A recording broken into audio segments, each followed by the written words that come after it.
Strong खेलाडी हुन्, मुख्य खेलाडी हुन्। उनको राम्रो हाफ सेन्चुरीको मद्दतमा पिएनजीलाई हराएको थियो, तर नेपाल विरुद्ध उनी चलेनन् र 114 रनमै अल आउट भएको थियो। आज वीरेन्द्रदीपको रोल कतिको इम्पोर्टेन्ट छ मलेसियन टिमलाई यदि राम्रो स्कोर बनाउने हो भने? एकदमै होइन, 170 देखि 180 चाहिन्छ यो पिचमा। जति जेसुकै गरे पनि ब्याट्सम्यानले चाहिँ राम्रो गर्नुपर्ने हुन्छ। पवनदीप हाम्रो जुन हुन्छ ओपनर ब्याट्सम्यान होइन, उहाँ चाहिँ राम्रो, वीरेन्द्रदीप उहाँ चाहिँ राम्रो फ्लोमा हुनुभयो भने चाहिँ जहाँसम्म लाग्छ होइन मलेसिया टिमलाई पनि लिएर जानुहुन्छ। हस्, थ्याङ्क यू भेरी मच। हामी फेरि इनिङ्स ब्रेकमा यहाँसँग भेट्नेछौँ। सो पपुवा न्युगिनी भर्सेस मलेसिया बीचको खेल केही बेरमा सुरु हुन गइरहेको छ। पपुवा न्युगिनीका कप्तान आशाद भालाले टस जितेर पहिला फिल्डिङ गर्ने निर्णय लिएका छन् र मलेसियालाई ब्याटिङको निम्तो दिएका छन्। अब हेरौँ यो टियुको ब्याटिङ पिचमा मलेसियाले कतिको टार्गेट पेश गर्नेछ। पिएनजीलाई जित हात पारे फाइनल पुग्नेछ, पिएनजी हार्छ भने प्रतियोगिताबाट बाहिरिनेछ। सो केही बेरमा मलेसिया भर्सेस पिएनजी बीचको खेल सुरु हुँदैछ। अहिलेको लागि कमर्सियल ब्रेकतर्फ लान चाहन्छौँ।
Yeah, very good afternoon. You're very welcome along to the TU International Cricket Ground for this game number 5 of the Sky Exchange .net T20 Tri-Nation Series Nepal, powered by DAFA News. It's the two guest teams coming in, Papua New Guinea and Malaysia. The hosts, Nepal, have already secured their place in the final with yesterday's highly impressive record-setting win. There is records aplenty. So, game number 5, Malaysia against Papua New Guinea. Andrew Leonard here to guide you through every delivery of it alongside Sachin Timalsina for the moment. Just one change for each of the two sides. Today you'll see those in their starting lineups. For the Malaysian team, out goes the youngster even, Vijay Uni. In comes Sarizul Idris with his medium pacers. And then for Papua New Guinea, you can see their first appearance of the series for Sarizul Idris. He's also known as Sarizul Izzat, that's his middle name. And then for Papua New Guinea, of course, Malaysia captained by Ahmed Faiz. Out goes Nasana Pakana, probably as much as anything to do with fitness form, I suspect. And in comes Sema Kamea, which is a big boost for them because in the one-day internationals, you'll remember, he debuted, but it looked like he pulled a hamstring. But he's managed to get himself back to full fitness and in for this crunch game. Papua New Guinea must win to stay alive in the series, to have any hopes of the final. If Malaysia win today, tomorrow will be a dead rubber. But PNG, they won the toss. They decided to bowl first. And they're going to have to chase down a total to stay alive. There's our umpires today, Vinay Kumar Jha, who's standing at the pavilion end alongside Durganatsu Betty, who's at square leg. Buddy Pradhan, the third umpire, Wendell Lebroy, the match referee. We're nearly all set. Sachin, a very good afternoon to you. Good afternoon, Andrew, and all our viewers watching us live on Kirtipur TV. It's again a touch overcast. It's been a hazy week at Mandu. We had 2 glorious sunny days in the ODI series. Not that kind of a scenario in the T20s, but fortunately rain has been away. And we're looking for another exciting day of cricket here.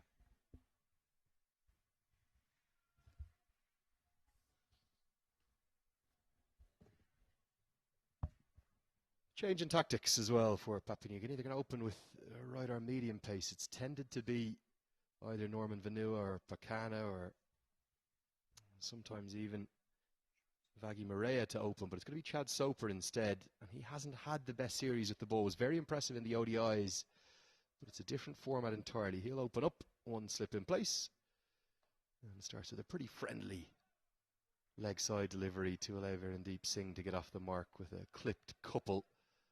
Looks like a good batting wicket. I was out having a look at it. Probably going to be another high-scoring match. And Virendeep Singh gets the monkey off his back. He was bowled the first delivery by Karan Casey in the previous match that the Malaysia faced the home team. It's always good to get off the mark in the first delivery.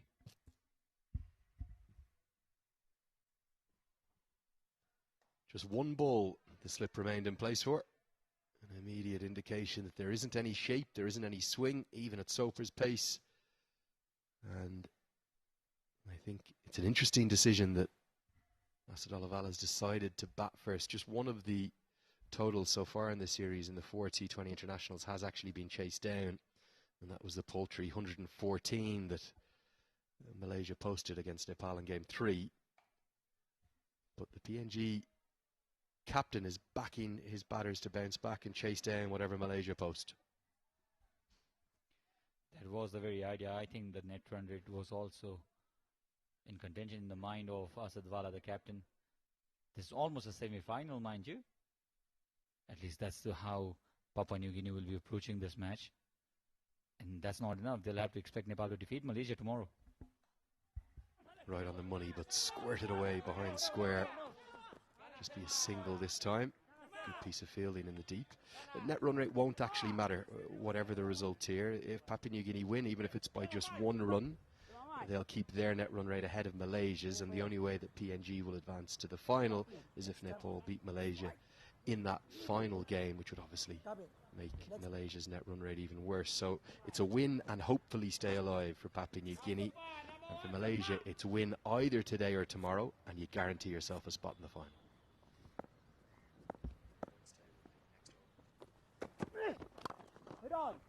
Punched into the leg side by Zubaidi. He's been very aggressive, and if think just maybe one hand from the mid-wicket fielder has probably saved a run or two. Got 32 off just 15 deliveries against Nepal in Malaysia's second game, when no other batter scored at more than a run a ball. It was a poor display of batting. The second match of Malaysia against Nepal. Virendip Singh was dismissed the first ball he faced by Karan Casey. Started nicely here, Soper. Pretty pleased with that. Just 4 runs coming from the first over. End of the first, it's 4 for none.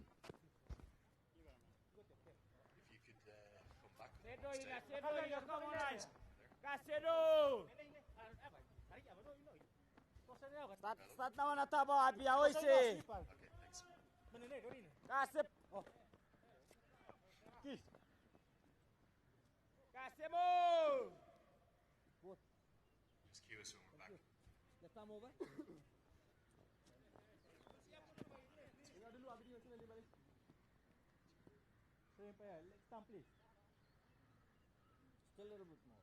Yeah. When the points table is on, the lower third should be gone. It should just be the points table. Perfect. There is the points table we were just referring to. So with that net run rate the way it is, Papua New Guinea must win today. The margin will not matter.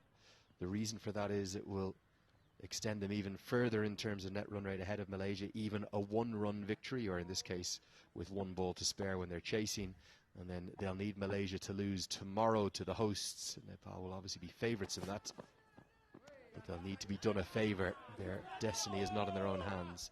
It's the left armour, Sema Kamea, back into the team. Has had that problem with his hamstring, but great to see him charging back in from the Chobar end. He's got more pace, certainly, than Charles Soper, who bowled the first over, was not that pacey. Thought of having a slip there, the captain Asad Vala.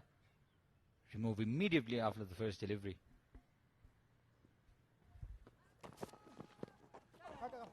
Tempted hook shot, and he's been rushed for pace, and even though he's been rushed for pace, Zubaidi's going to get a boundary. Fine leg up in the circle. Don't mind the idea of the short ball, it was just the direction that was off. Too much down the leg side, and Zubaidi's probably got that off the gloves as much as anything for 4. This has been the trademark of Zubaidi. He picks up length very early. Both him and Captain Faz, they can pick up the length very early, and even if the ball is not that short, even if it's on the length, they can pick and play towards the leg side for pull or hook shots. Yeah, it's a T20I debut as well for the bowler. Just 20 years of age, young Semu Kamea. Came through the under-19 system. Good pace, and so quick, in fact, that Simon Atai, the keeper, has barely picked it up. It's burst through his gloves and it's ended up with first slip. Kamea showing what he's got in his locker. So there'll certainly be a contest now between Zubaidi and Kamea, because he's quick, loves pulling the ball. The batsman Zubaidi as well. Interesting second over.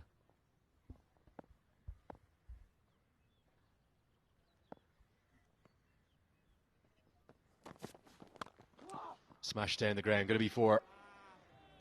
I think he was looking for the Yorker. It's ended up really as a half volley. Maybe getting a bit carried away with the pace from that bouncer, trying to burst one through Zubaidi's defences, and he clubs it into the leg side for his second boundary. It was right up there. All Zubaidi needed to do was find the gap, which he did with perfection. And this is the first convincing boundary. Remember, he caught a boundary in the previous ball before as well, but that was not where he intended to. This one, perfect boundary.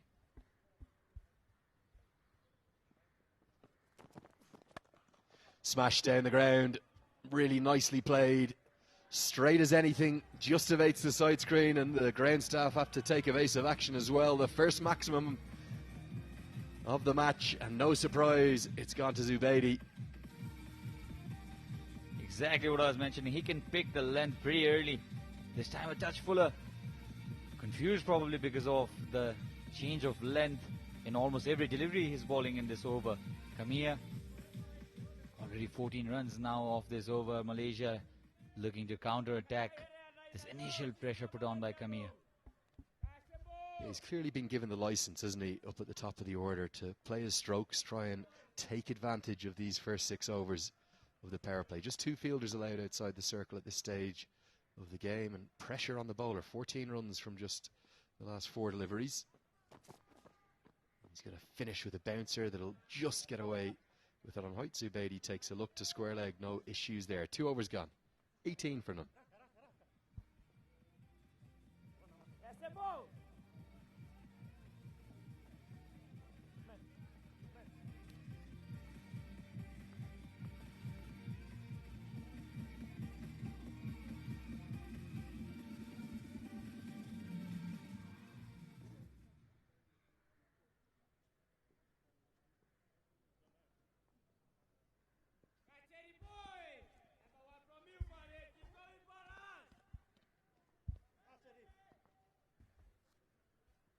Soper is going to continue, and I think PNG just trying to burgle a few overs in here in the power play and keep Virendeep Singh quiet. It'll be interesting, the matchup between Soper and Zubaidi. I think we'd probably see fireworks one way or the other.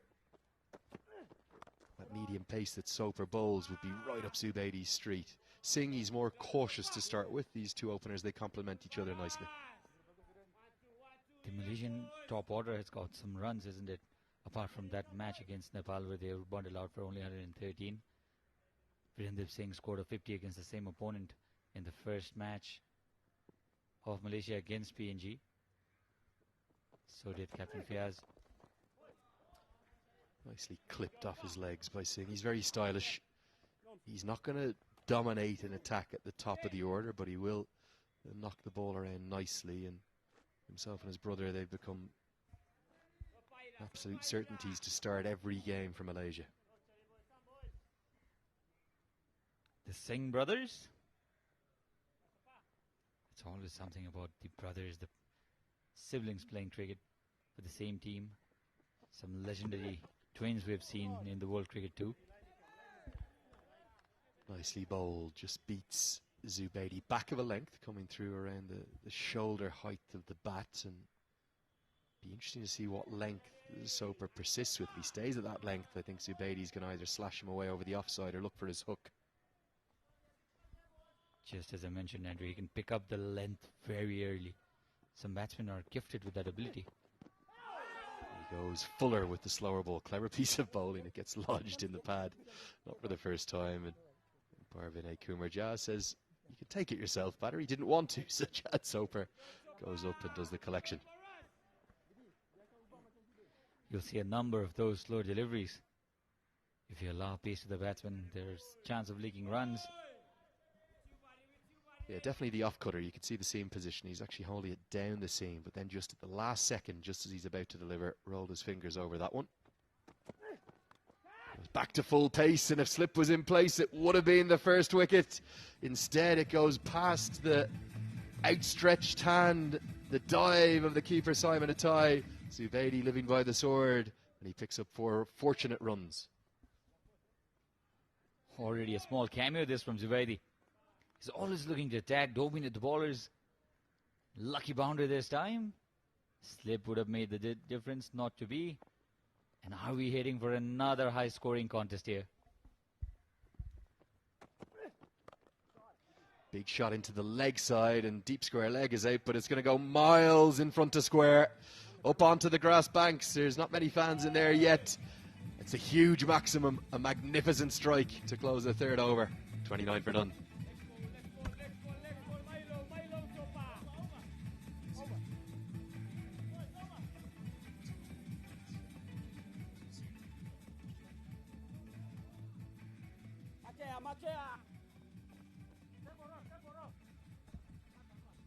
Well, and this was a massive monstrous hit from Zubaidi, who's looking for that length. He's always anticipating the bowler to go a touch short even, and lashes onto it perfectly. A massive hit. That really was a big hit, the biggest of the day so far, and it's to probably the largest boundary on the ground. It's still not massive, maybe 65, 68 metres, something in that vicinity. And of course, we're up at altitude here, about 1,400 metres, something in that vicinity in the Kathmandu Valley. And it does just seem to travel a little bit further, maybe only 5% or something like that, maybe 10%. But good batting wickets, the bit of altitude, not the biggest boundaries. They result in good high-scoring contests at this very ground. And it's usually highly entertaining cricket always here. We saw a number of low-scoring thrillers in the past 5-6 years. Before 5-6 years, in the past 2-3 years, I don't know, the curators have done some kind of magic onto this pitch. It looks much better for batting. We've seen high-scoring encounters. Papua New Guinea were in contest, remember, yesterday against Nepal.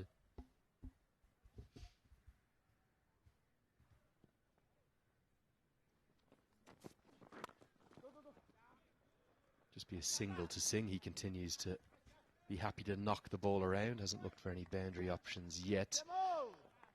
Nepal, they passed 200 for the 6th time in their T20 international history, and what was a very special day. 50th T20I yesterday for the home side. Lots of records falling as well. We've still got the statisticians working on it, but I believe overs 18 and 19, maybe the 2 highest scoring consecutive overs in the history of those 1500 T20Is, or match number 1501 as we have it here today. Overs 18 and 19 went for 56 runs. It was remarkable hitting. And then we had the Karen KC hat-trick to round off the perfect day for the hosts. A relaxed Malaysia dugout so far. Yes, and the young man, Adil Ansari, he was all over Twitter, all over social media for his beautiful looking helicopter shot that must have made Mahendra Singh Dhoni proud. Yeah, I'd love to see if we can get MS Dhoni to have a look at that. Might speak to a few contacts I have in the Chennai Super Kings, where Mahi, as he's famously known, down south of the border here in Nepal, is continuing to play. Just plays the IPL now, retired from all international cricket, the great former leader of India. But it really was his trademark stroke, the helicopter shot. Also, honorary ambassador of Cricket Nepal. He was here before 6 years, Mahendra Singh Dhoni. Had a good look off this ground as well. Massive fan following he enjoys in Nepal too. Played on the onside this time. And it may well just be a couple. In fact, Virendeep Singh will turn down the second. What's happened with the fielder in the deep, he was initially out at deep backward square leg, but they've reinforced the leg side just for Zubaidi. Carl Sandry, the Papua New Guinea head coach there on the far left, he's obviously been analysing Zubaidi, where he scores. PNG might not have known a lot about Malaysia coming into this series, but they're learning quickly. I was really impressed by the approach of this opening pair. Virendeep Singh likes taking his time. Zubaidi has gone after the bowling.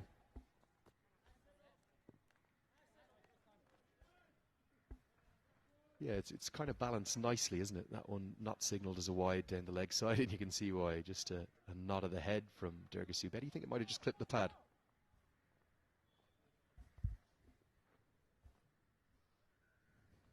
Well, then only 2 runs. Good comeback from Kamea. He conceded 14 runs of his first over. No boundary in this over so far.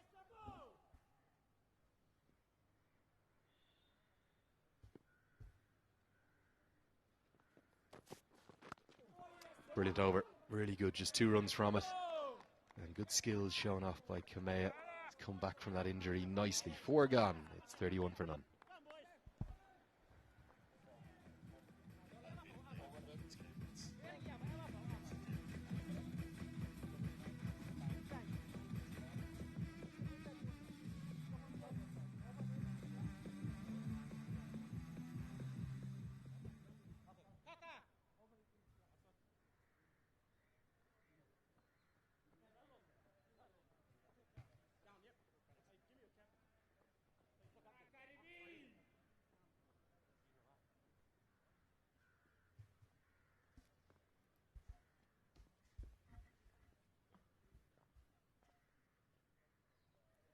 So Malaysia off to a pleasing start, and for PNG they'll bring about their first change in bowling.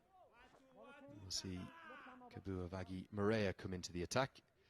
He was pretty good yesterday. The second of the 2 left armers that PNG have, but at this ground yesterday, the 28th T20 international hat-trick occurred in the 1500th T20 international. So they don't come too often, 30 times in 1500 matches, and Sachin, you were lucky enough to be on call. Karen KC, he seemed to really enjoy it. He did. He is now a new kind of celebration, inspired from the movie Puspa. It's a very famous gesture, especially among the youngsters, popular on TikTok too. Karan Casey, what a rare feat. Hat-trick is a very difficult feat to achieve. Down the track, the first sign of any aggression from Virendeep Singh, and I think he's probably had a look at the scoreboard and seen he was 5 off 11, and rather than helping his team, maybe he's harming them a touch. Have to be very careful not to chew up too many dots. That's what happened to Captain Fayaz, isn't it? He conceded 39 deliveries in the previous match against Nepal, conceded nearly 1/3 of the whole innings of Malaysia, and scored only 26 runs.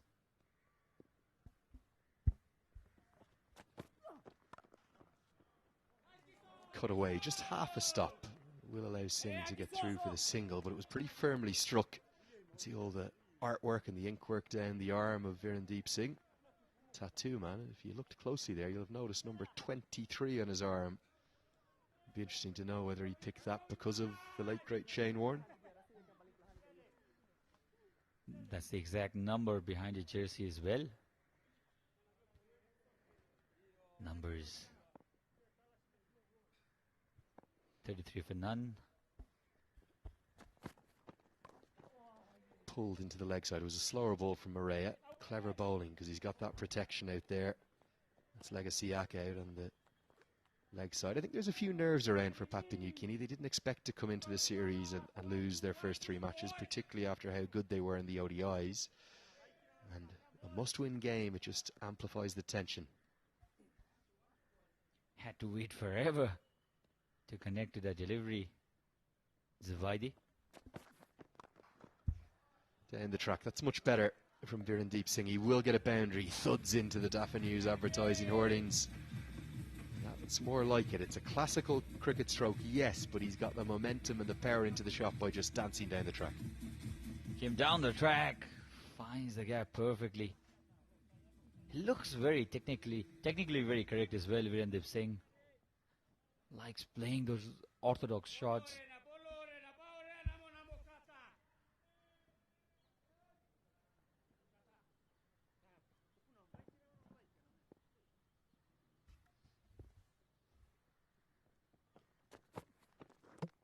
Bowled him. Just as I was about to say, it's maybe advantage Malaysia. Papua New Guinea, they strike back, and they strike back thanks to their left armour. Kabua Vagi Maria, really nicely bowled. I think it's another off-cutter. Virendeep Singh has looked to work it into the leg side, and instead he's being castled.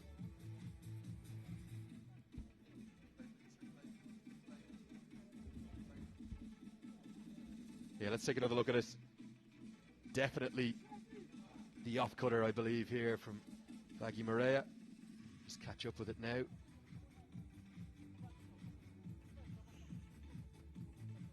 Won't be able to bring you the replay, but that's the end of the 5th over. We'll have a commentary change after this. The score, 38 for 1.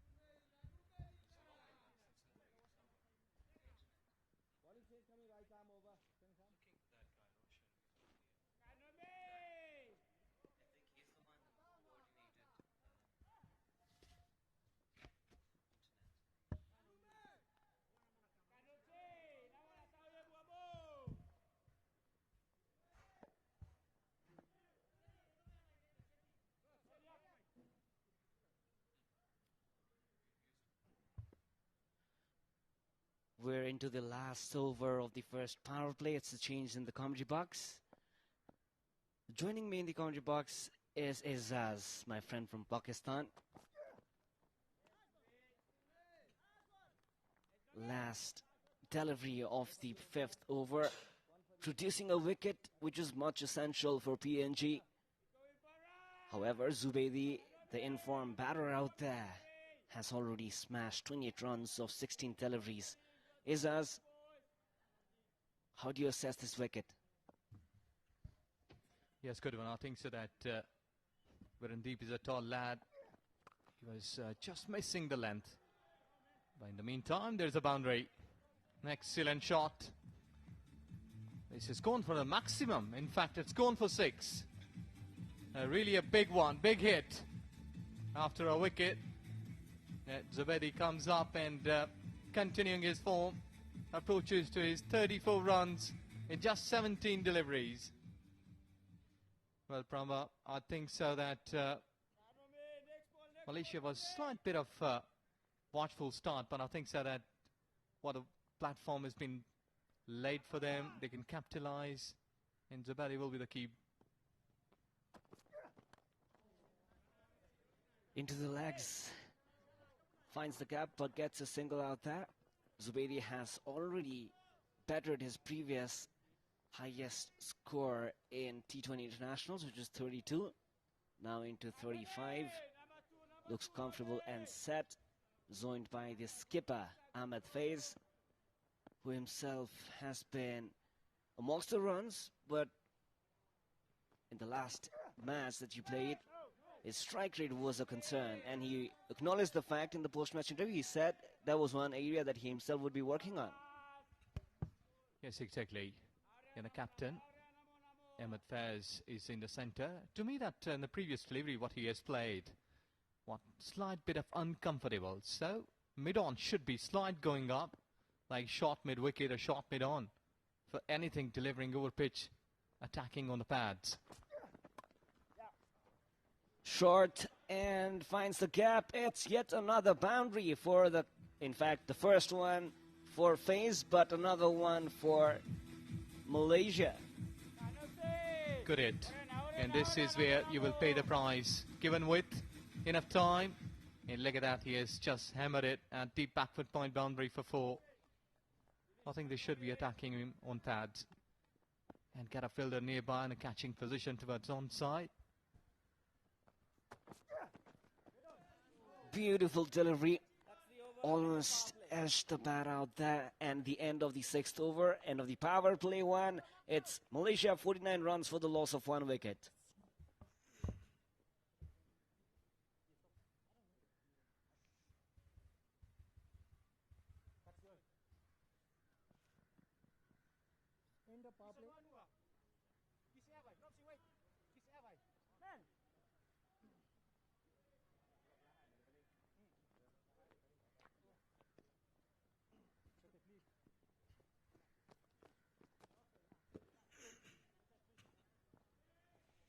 It's end of power play.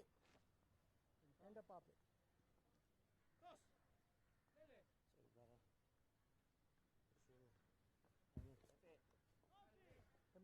So on the screen is the Malaysian scorecard, despite having lost the wicket of Virandeep Singh. Zubedi 35 and Ahmed Faiz with just that boundary look confident right now. They, having lost the toss, were put to bat, but skipper Ahmed said he wanted to bat first anyway. Well, this is going aerial. This is going aerial.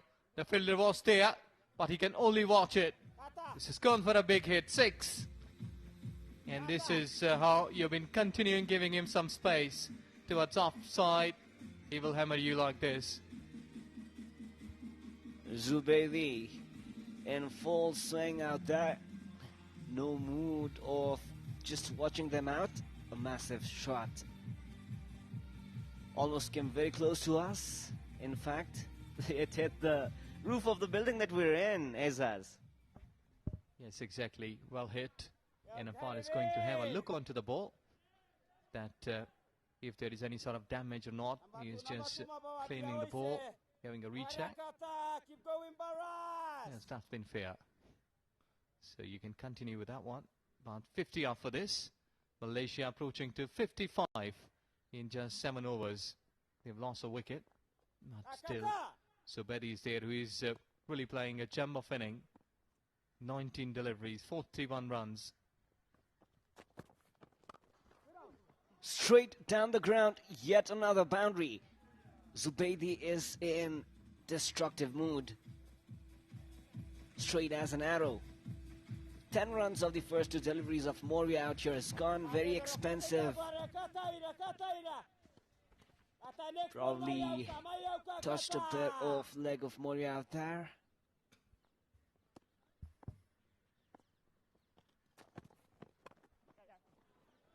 Excellent batting.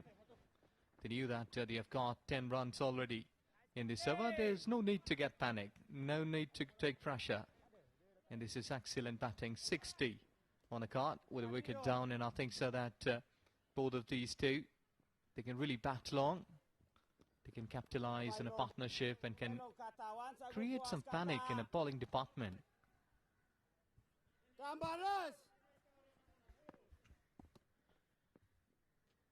As I had the opportunity of talking to FaZe in detail earlier this morning, and he said the plan was to capitalize the power play, as they've not been able to do that in previous of their matches in the series.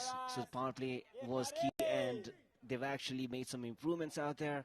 And Zubaidi, the way he's been batting, was very important for Malaysia as well, to capitalize from the first 6 overs and put the runs on the board.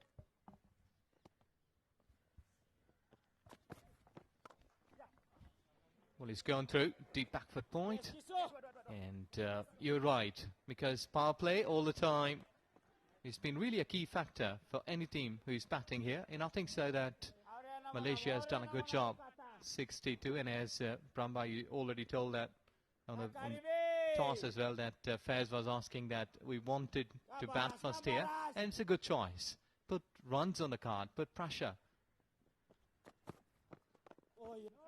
Slow delivery, well watched, and a dot ball to end the 7th over. It's Malaysia's 62 runs for the loss of a single wicket.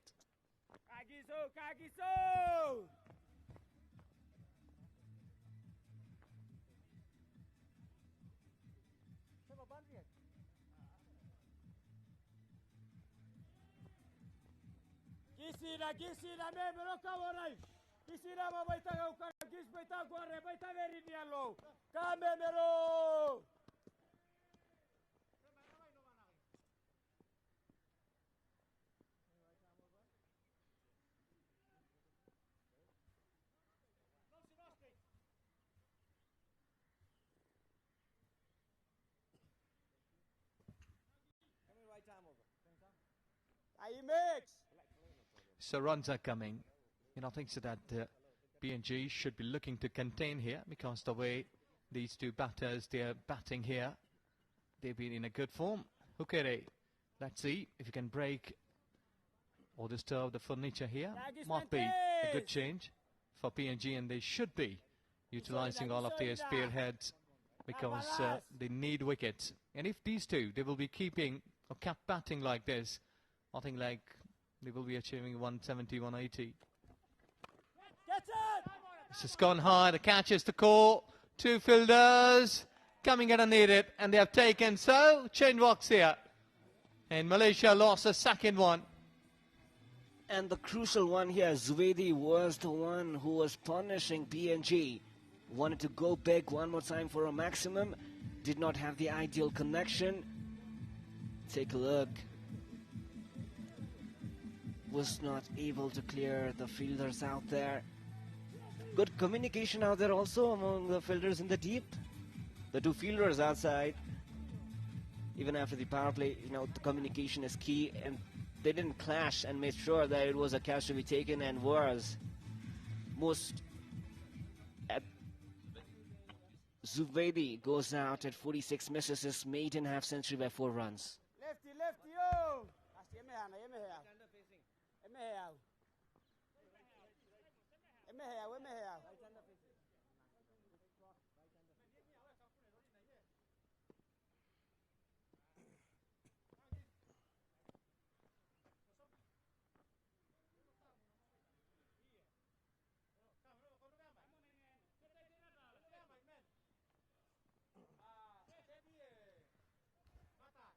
New batter in the crease.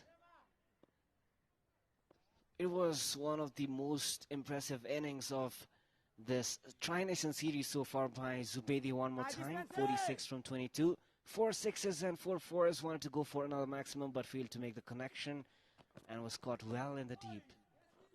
Well bowled out there. Nice kiss, nice kiss. So that ball kept low. Sayyid Aziz so far 2 games in this series, scoring 47. That is what he has got the highest, but he's non-strike again. Faz is on strike.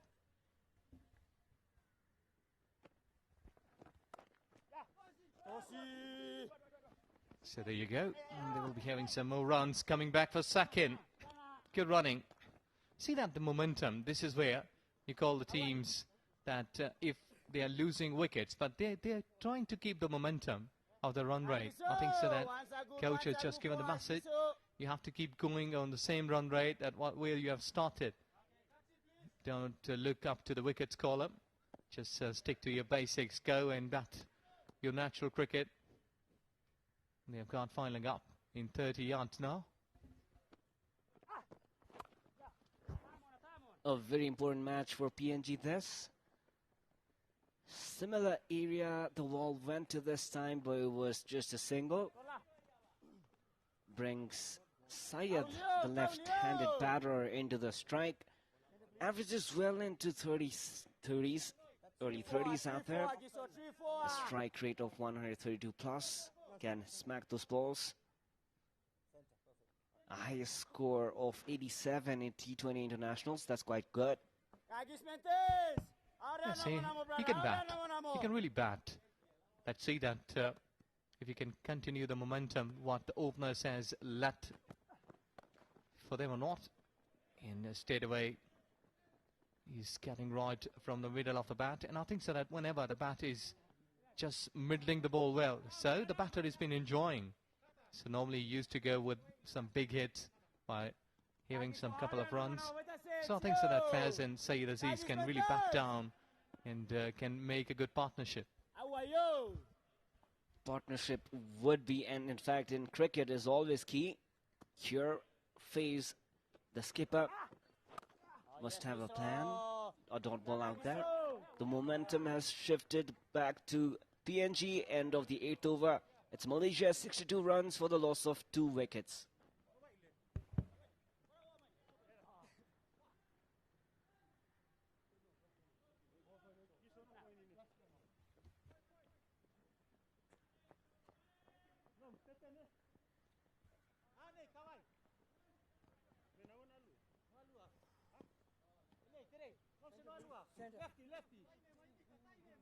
Lefty. Ane very go, Terei, ane very go.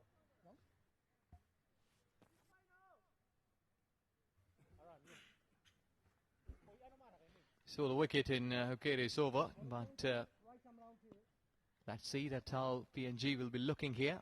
Either to go with a spin options, might be going with the same pace. Asadwala, the captain, just trying hard to get another wicket here. Good one, good start, and good bowling too. Because we had seen that the spinners hadn't got much of the support from this surface. You need to be somewhere like with the finger spinners, getting some sharp and quick deliveries, hitting on the pads, might be towards offside, getting a slip there. Asadwala, the 6th bowler. We're only into the 9th over, Izaz, and the skipper has come himself. Trying the variations because wickets are required here at regular intervals for PNG because this is a must-win match for them, remind you. Yes, exactly. If PNG will be losing here, they will have a bye-bye position for them, so they need to make some wise decisions regarding bowling. Down the wicket, inside out, beauty. This is gone aerial, all of the way into the stands for the mighty 6. What a beautiful batting. Used his feet well, approach to the pitch of the ball, and rest of the things, the timing. Beautiful shot, dancing down the track, inside out, middle of the bat, and there she goes. Excellent. So umpires will have another look where the ball has gone. So they've been bringing in the new one. That's also an old ball which has been utilized for practice, because you can't use that new ball properly with a shine on it. Almost 7 or 8 hours old ball.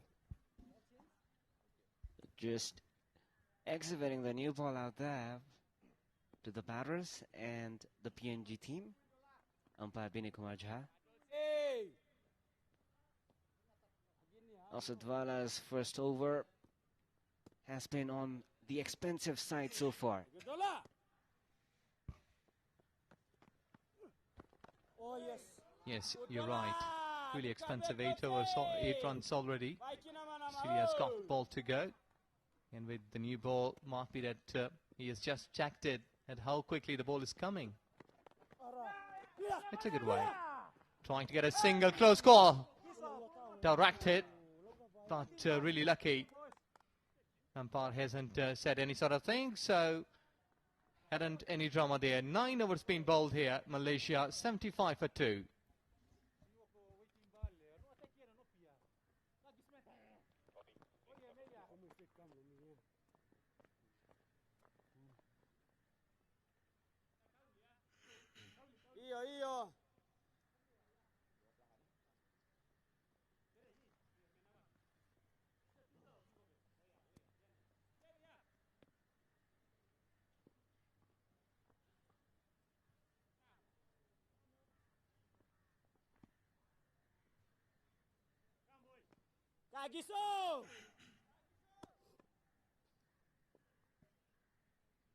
It's Hekure back in the attack, picked one crucial wicket and has been economical so far.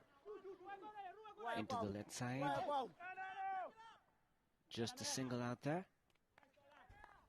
Well, Riley Hooker is trying his level best, because we had seen that he's been hit sometimes, that when he's using his regular pace, but on the previous delivery we did see that he has reduced his pace so that he can deceive the batter.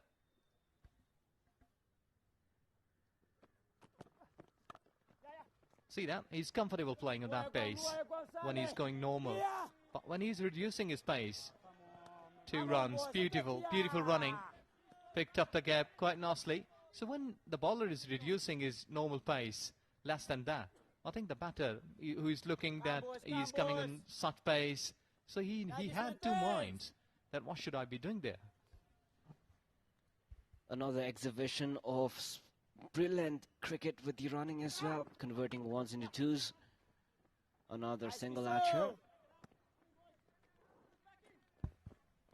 Yeah, singles won't hurt Asad Bala and company, because it's only the way that we had seen big hits, boundaries. They have been really hitting and hurting the bowling captain. And I think so that almost on a halfway stage, 79, not been a bad call. With wicket column having 2 wickets down, Malaysia is in comfortable position. Cuts, and that will probably find the filter. Will be a single. Well, Azaz, in the reverse fixture between the two teams, we saw Malaysia score more than 100 runs in the last 10 overs. So with wickets in hand, they've got 8. The last 10 overs, we can expect Malaysia aiming literally for around 200 mark. What do you say?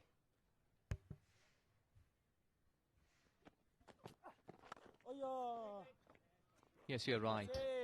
Because wickets in hand is always a luxury for you, that to go after the bowlers. And if, like in last 10 overs, you've been losing a couple of wickets, scoring 70, 80 plus, so you have done your job. The equation has been pretty fair for you.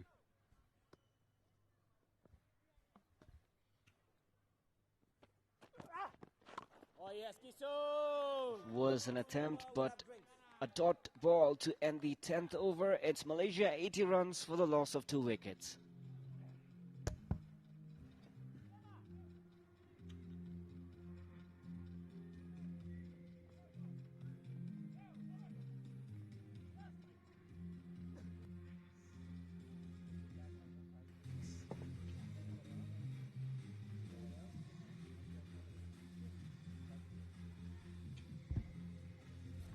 So we have got Sachin here in commentary box, and good afternoon. Good afternoon, Ejaz, and this is Kirtipur, a famous historical city on the southern side of Kathmandu. Wonderful, and this has a history of warfare. This is where the founder of modern Nepal, Prithviraj Shah, struggled to attack this city. He was defeated once, and this is where you can find traditional Newari culture. Good food as well, Ejaz.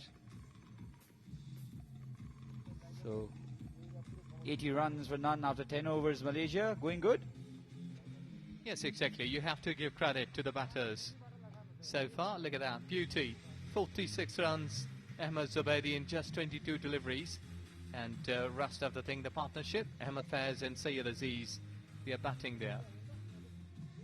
80 for 2 rather.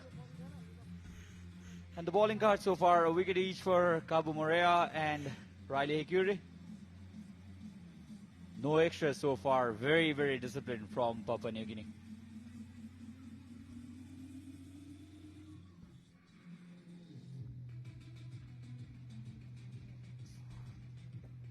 This is the Tribhuvan University International. In fact, this is the Tribhuvan University where we have this beautiful ground, Tribhuvan University International Cricket Ground. This has been the highlight of the tournament and broadcasting. The drone shots, beautiful drone shots, thanks to our highly experienced camera crew here in Kirtipur TV.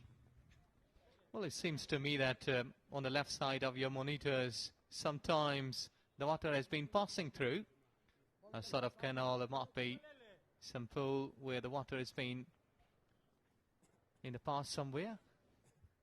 But really a wonderful place. Beautiful greenery, the atmosphere, the conditions, and I think so the weather. This has been a perfect weather for playing cricket, and really love it. And there you can see where the action-packed series is going on. This is hammered.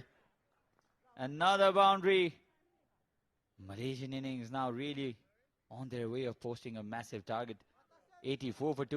Sadwala this time 2 full. And Syed Aziz says, thank you very much. Yes, hadn't seen much of the low-full toss deliveries like this. Really a gift. And he availed it properly. Yes, Tulsi, go come back, Tola. Sadwala, not that impactful as he was in the ODI series. The skipper of Papua New Guinea decided to bowl first again. Down the track was a full toss again. Lucky only for a single this time. Well, in such sort of condition when there's a crucial game, it's a sort of semi-final for both teams. So I think that batting first should be a good option. Like bat first, put on the score like 180, 190, so that the batting second could feel some pressure. And they've lost thrice batting second, chasing in the series. So interesting. They're still adamant to their thought of chasing and batting second. I think so that their batting line is really strong enough, PNG. Goes with the shot this time. Faiz, the captain, and sails over the boundary. A monstrous hit this from Ahmed Faiz. Humongous, huge.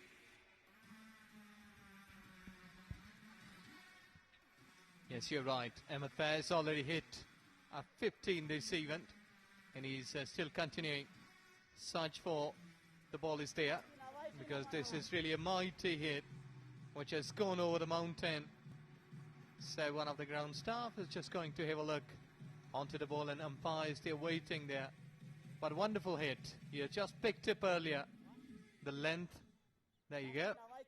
Just making a bit of the space, trying to play it, and heaved it really hard, high and huge. And follows it with a boundary. What an expensive over this turned out to be from Captain Sadwala. His counterpart treating him with sixes and boundaries A massive over this, 15 runs of it. And this was the boundary that followed that humongous hit from Faiz. Another boundary, and that's the end of the 11th over, 95 for 2.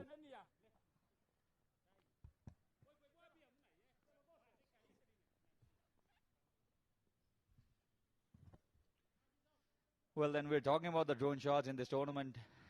You can see these beautiful footages brought to you by Kirtipur TV.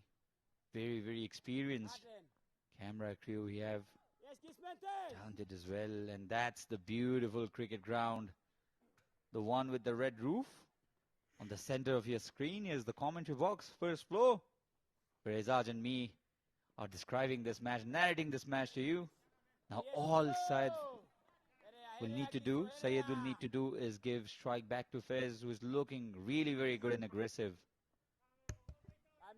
Yes, but to me, Said Aziz can also bat. I think so, towards onside. That has been his favourite area. He's also having an eye towards covers. Cut. Won't find the fence this one, and just a single. Riley Hickory has been very economical in this whole series. He was easily the best bowler yesterday for PNG against Nepal. He was able to contend the Nepali batsman with his change of pace, variation in length as well. Did not allow the Nepali batsman to go after him. Another time PNG are looking as if they're going to get a massive total for themselves to chase. Well, he's gone and cut it through to the back foot point. The chase is there. Well fielded. In such an, I think so, that partnership, as all the times the different commentators, the coaches, they've been giving advices in the center that you will have to make partnership. You have to spend time. But in T20 format, you can't spend much of the time. You have got like 30, 40 deliveries, scoring 50 odd runs. I remember the tagline for the first T20 World Cup in South Africa was hit out or get out. Obviously there has been evolution to that thought though. And we've been mentioning this, Ahmed Faiz and even Zubaidi, the opener. They pick up the length so very early. That's a natural gift they have. Yes, you're right. Lesser than the pace of the bowler will surely deceive them. Again, went on to the back foot in a flash. Lucky for Charles Amini that the batter was not Devendra Singh Aidi, or else he would have probably tried a third run. Yes, and that's the basics, that you have to run fast, quickly. The first one, you might be having some sort of stage like when a fielder is slightly low and slow in returning the ball, you can run for the second in the bigger grounds. But here too, this is not a small ground here at Nepal.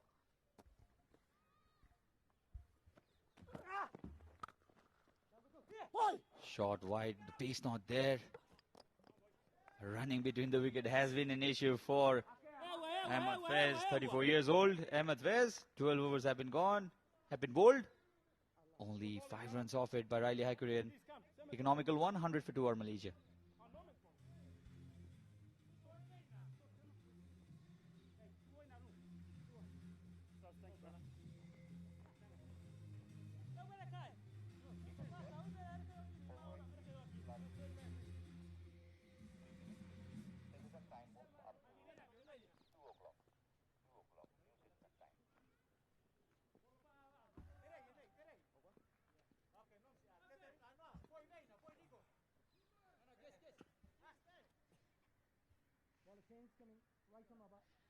So you're watching us live on Kirtipur TV and also through our Facebook page, Kirtipur TV HD Live. Live footage is coming on your way from Kirtipur, Tribhuvan University International Cricket Ground here in Kirtipur. It's the 2 visiting teams that are contesting for a place in the final, and this is a wonderful shot by Syed Aziz. Shot, deserved punishment. All he had to do was get the ball over the third-man fielder, fine leg fielder, for a boundary. Yes, a back-up line ball down the leg side. Properly availed that opportunity in a tremendous manner by playing it down to the fine leg boundary. And I think so that anything short, backup length with lack of pace, should really be punished like this. And I was describing you in the previous over, this is not a small ground that we had seen that even 3 runs have been scored. So the batters can take some gaps here and can score a couple of runs, can convert into 3 that you were talking about, running the first run quickly. So yeah, this is all about basics of cricket. Down the ground, thought for a single, not to be this time. Norman Vanua has not been in form with the ball, especially in this T20 International Series. He was a match winner for Papua New Guinea in the ODI series. Hasn't been able to carry his form into this Tri-Nation. Syed Aziz now 22 of 15. Tries to pull it again. Pitched way outside the line of leg stump. Cannot give that out.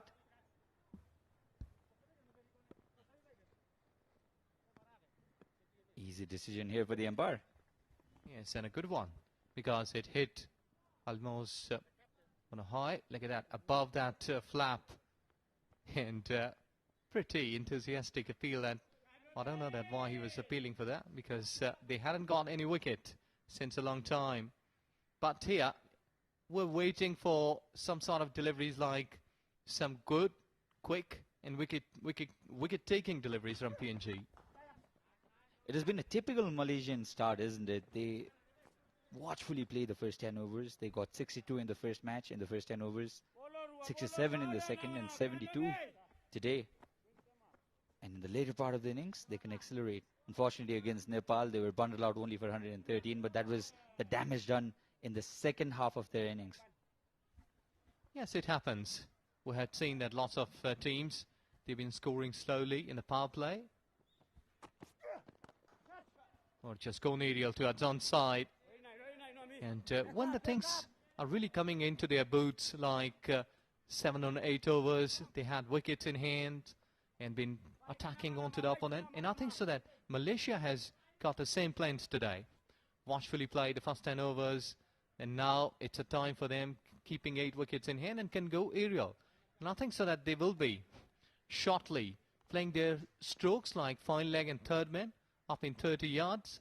Anything flicked will surely earn runs. Oh, this is a brilliant shot. Open the face of the blade. Not quite to carry to the boundary, but very well timed from Ahmed Faiz. He looks in a great touch, the Malaysian skipper. Already got a 50 to his name in the first match against the same opponent. And that's the end of the 13th over. 108 for 2.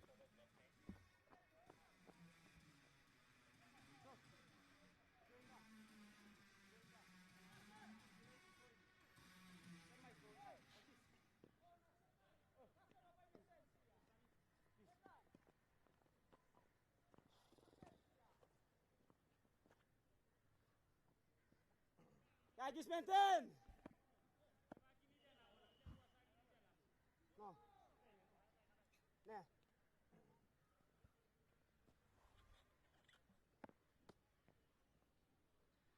Are we heading for another massive score here? Oh, this is a brilliant pickup shot. Has it gone all the way? Yes, a bit of stretching here for umpire Devendra Subedi, because this very well-timed shot from the Malaysian skipper has found the boundary, in fact gone over the boundary for a 6. Well, clearing the left leg and hammering it all the way. Beautiful. It was just a touch shot delivery. And look at that, how good he has played, bending his back leg, and had enough power to clear that boundary for a maximum. So you can see that the captain is really having a powerful arms. He can really hammer the ball well. And look at the run rate. It has gone up 8.66. And I think so that Malaysian cricketer, they have started to play some aggressive shots now. Such intelligent batting from Ahmed Faiz here, because Riley Hikuri was not giving that pace, neither the length for the batsman to go underneath. So he decided to be a little innovative and then went down to his knees, swept it, picked it up really well for a massive 6.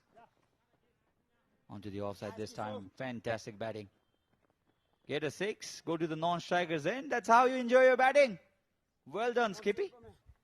Yes, exactly. Well done.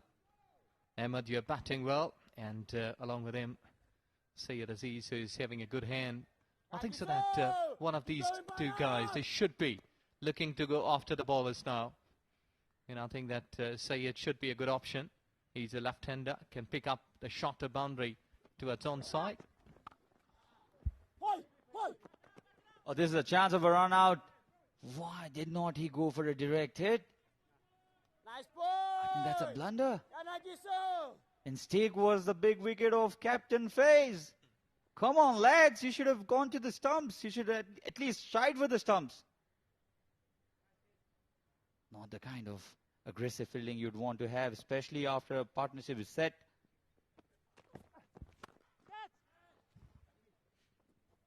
Yeah. It was officially played, landed safely, gone for 4. Excellent hitting, and this is required here from Malaysia's point of view. And the PNG, the bowlers, they are really struggling here. Already 11 runs, and still they have got 2 deliveries. So this boundary also brings up the 50 partnership between these two. Oh, this is very, very ordinary. Very ordinary. This is not the kind of fielding effort you display at this level of cricket, mate. Oh, yes. Quick single now. In fact, they are coming for the second. Papua New Guinea not living up to their expectations of being a great fielding side here. Yes, exactly. And this is all about the beauty. What we were discussing a while ago. Scoring runs, couple of runs is really easy at this very venue. You can put up with the soft hands into the gap and can score one first quickly and then return back for second quickly. So got a massive over for Malaysia. Oh, picked up the slower one beautifully. Does the ball have enough in it? Yes, it has. Another maximum in this over. Spoils this economical spell of Hickory. 19 runs coming off it. An expensive over this for Papua New Guinea. Let's have a look at this again. Was a slow run. Very well picked by Syed Aziz. And another one dispatched for a maximum. End of the 14th over. 127 for 2.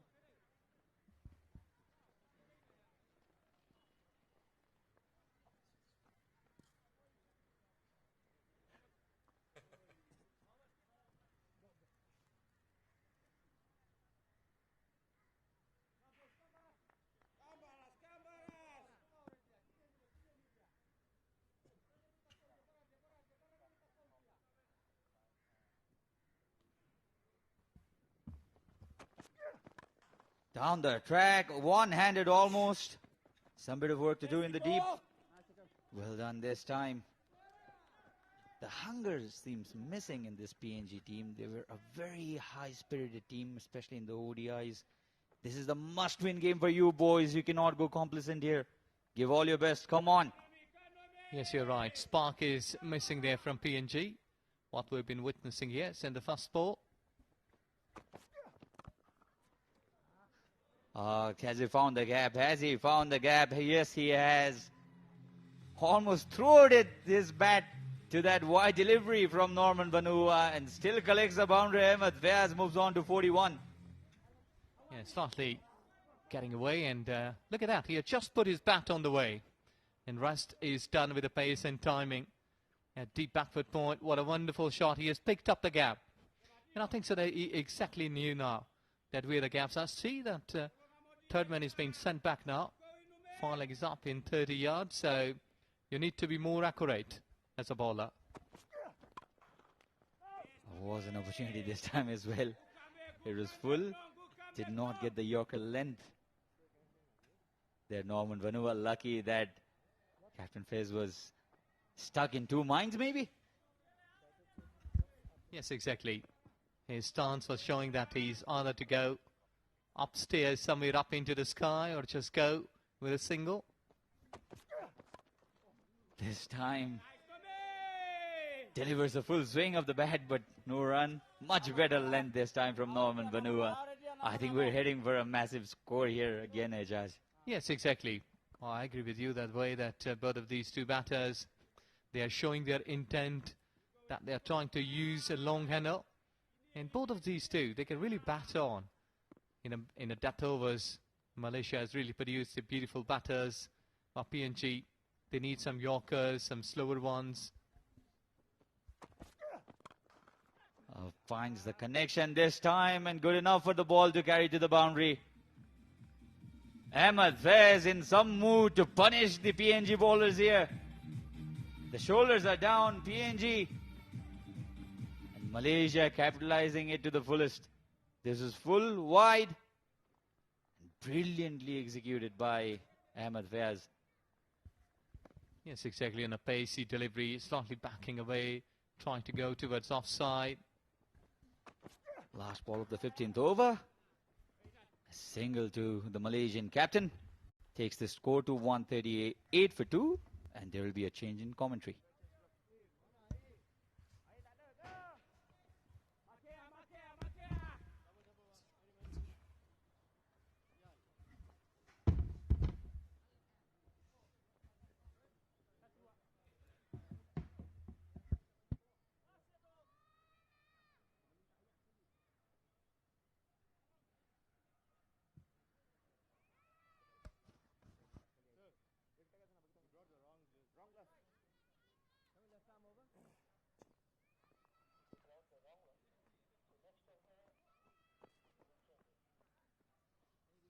A quite brilliant partnership between the skipper Ahmed Faiz and Syed Aziz. The standout batter in this Malaysian lineup is taking the game Malaysia's way and perhaps taking them a step or two closer towards the grand final. Real issues for Asado Avala at the moment. He's got a subfielder on the pitch as well. Here he is on. Try and get you an update on why there's a player off. Andrew Leonard rejoining you here. I've got Paramba Dahal for the first time today. Paramba, Malaysia, hammered out of sight by Nepal. They've already beaten Papua New Guinea. Are they about to make it 2-2? Well, the way they are batting and the way they are being led by their skipper Faiz, who's playing a different innings in comparison to the last match. It looks like Malaysia are off and looking for a big, massive total.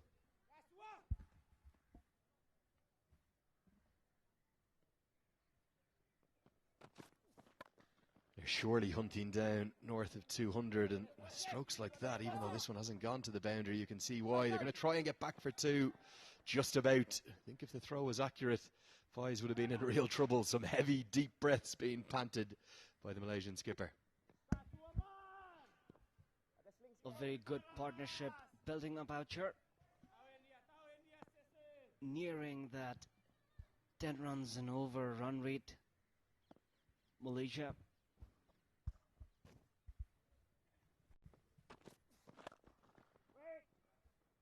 Down the ground, but straight to his opposite number, straight to the skipper, Asad Vala.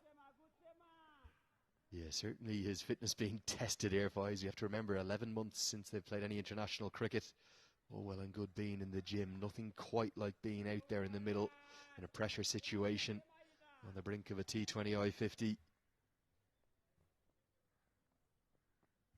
It does not seem like Malaysia have been out of action in terms of international cricket for long. Will have to be re-bowled, reloaded.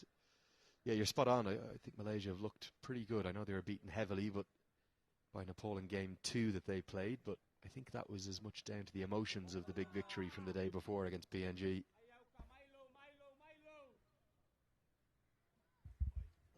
It was a clear wide delivery. Faiz in mood of punishing anything that deserves punishment, and so far he's batted well.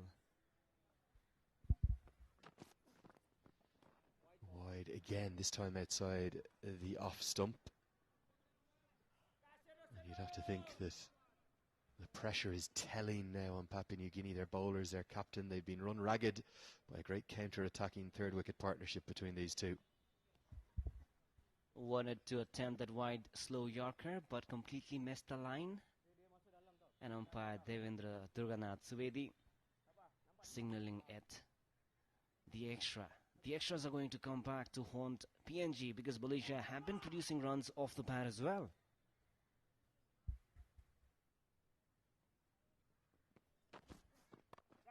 It's more like it, right on the money. Trying to use that around the wicket angle in his second spell, his comeback spell, Kamea. And given that there was talk that he'd pulled a hamstring in the ODI, it's fantastic to see him back in action just a week later. Maybe it was some heavy cramp as opposed to a tear of the muscle. Well, Andrew, PNG just do not seem to be like, the same team that was so impressive against hosts Nepal in the one-day internationals. Is it because of fatigue? Yeah, there might be a little bit of that, but I just think you can't really read too much into your form in one format as opposed to the other. Both of the white ball versions of the game, the T20I and the ODI version, they're becoming ever more polarized and disparate in terms of their skill sets. CJ Amini, excellent in the ODIs, and despite his innings of 62 yesterday, he hasn't even bowled in the T20 today. And every time he has bowled, he's been hammered. So just because you're having success in the 50-over version doesn't mean you're going to go well in the T20 format. And PNG, who usually rely upon a really tight bowling unit, a good fielding outfit, and then some reasonable batting, they've been outgunned on good batting wickets here. Skipper Faiz on 49, just one short of his another T20 International 50. Leading from the front reminds me of Babur Azam yesterday. He will get to that 50, his third T20 International 50. He's usually got to 50 and gotten out pretty soon after his two previous knocks, 58 against Hong Kong and 56 against Papua New Guinea just a few days ago. So he'll be looking to kick on here, but a third T20I 50 coming off 36 deliveries. Good knock. It's been part of a very good partnership with their leading run scorer, Syed Aziz, the southpaw, who's been outstanding today. He's been very good all tournament, in fact. Dot ball to finish the 16th. 4 to go. Still hunting down 200 Malaysia. 145 for 2.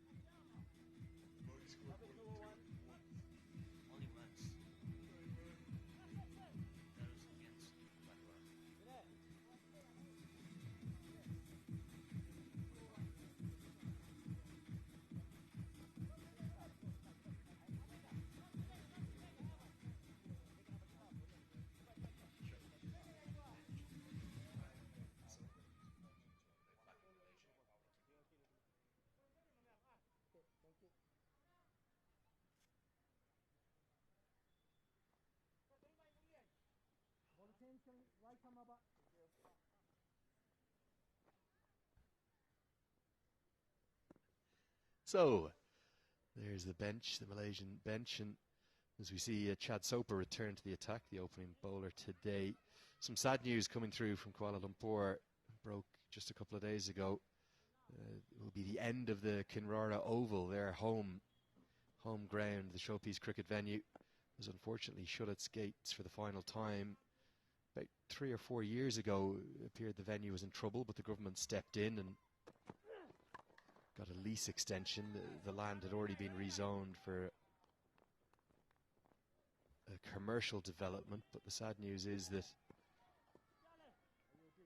unfortunately that ground is going to be no more. Malaysian cricket and MCA will have to find a new home.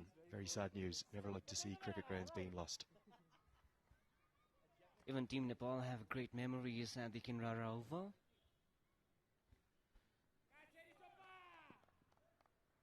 In comparison to stadiums, when we talk about stadiums, the one that we are at right now, it's the home of cricket for Nepal. Top edge and third man up in the circle, and Chad Soper wheels away in disgust. He's outthought Syed Aziz there. The top edge, rather than going straight up in the air, has gone with pace over the third man fielder, and he gets a very fortunate boundary. Could have gone anywhere with the top edge. Syed Aziz has a highest score of 87 in T20 internationals, so he definitely can punish deliveries. This partnership has Again pulled. Another boundary. Was it a 6? No, just a boundary 4 this time. One bounce over the rope and back-to-back boundaries. In more control of this shot, but Zayed Aziz, he continues with this impressive strike rate. He's not just the leading run scorer in Malaysian cricket, but he's the batter who scores with the highest strike rate most consistently as well. Himself and Zubaidi both well up over 130. Zubaidi over 150 in fact, but this is a great knock as his strike rate nearly at 2 a ball, and he's hunting down another T20 I50 as well. Goes past the 800 run mark now in T20 internationals. Good average too, well over 30. A bit of change of field. Well, dip mid-wicket and point. Yeah, deep backward point is going to come into place, and third man will stay up in the circle. And even the man out at deep backward square leg is going to go much finer. Soper thinks that Aziz is going to target behind the wicket and forces him to try and hit down the ground, which is what he wants him to do. Soper beats him through to the keeper.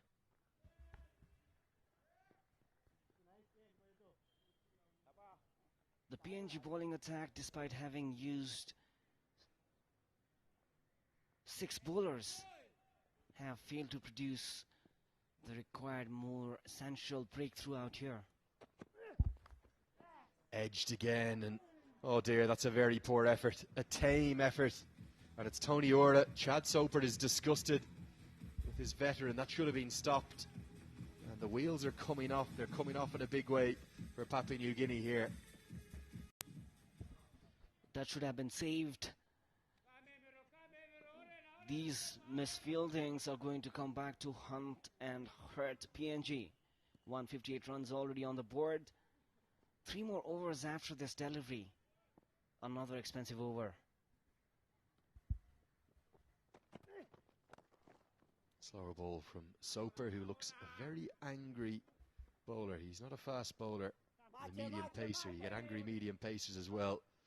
Few words muttering away to himself. 17 gone, 3 to go, 159 for 2.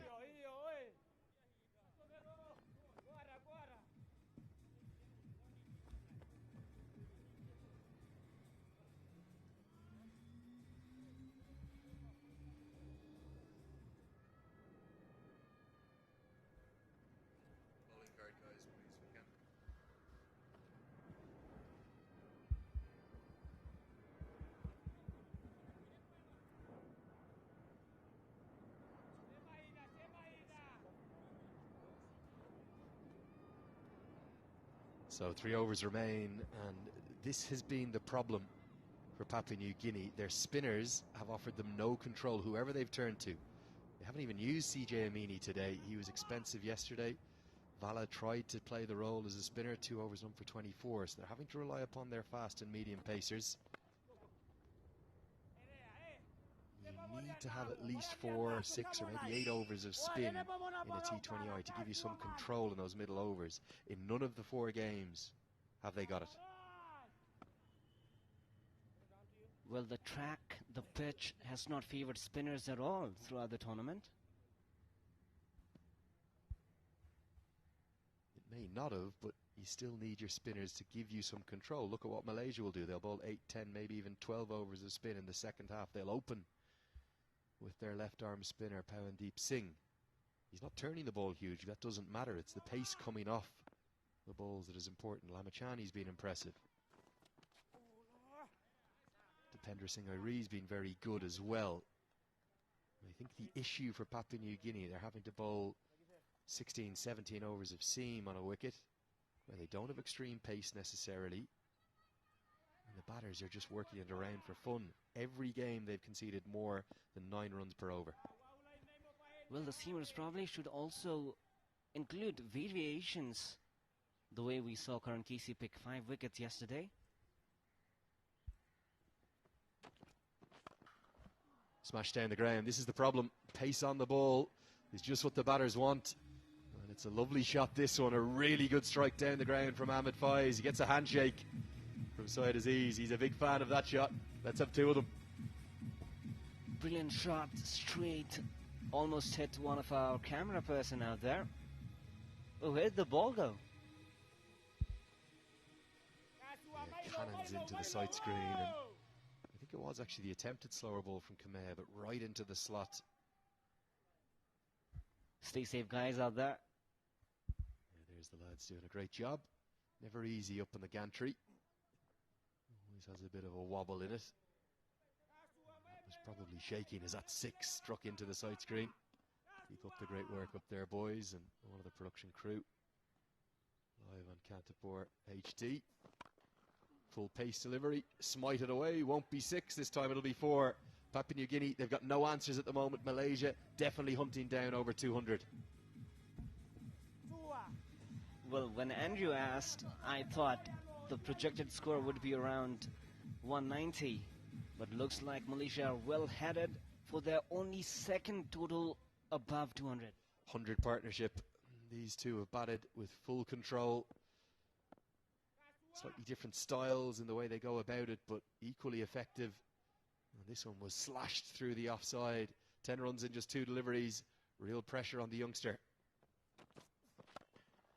Gets it down the ground, but no timing at all for Fies. He does go to his career best in T20I cricket. His highest ever score. Has come at a very crucial time. They would definitely want to post a massive total. Having lost the toss, were put to bat first and carry this momentum into that match if they make it, which is looking very likely in the final. Remember, Malaysia play Nepal in the remaining group stage match, which is slated for tomorrow at the TU Grounds in Kirtipur.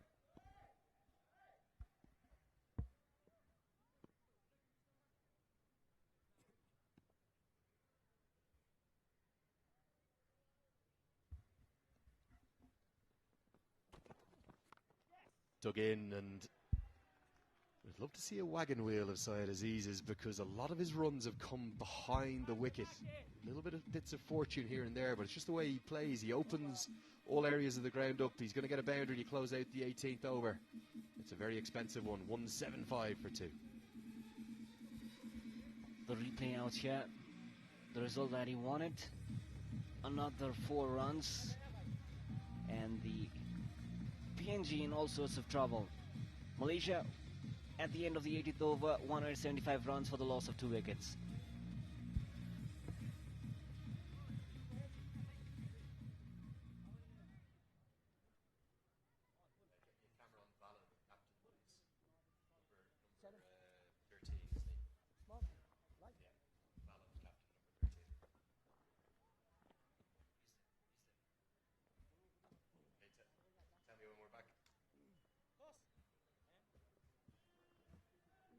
Man under great pressure there, Asad Vala.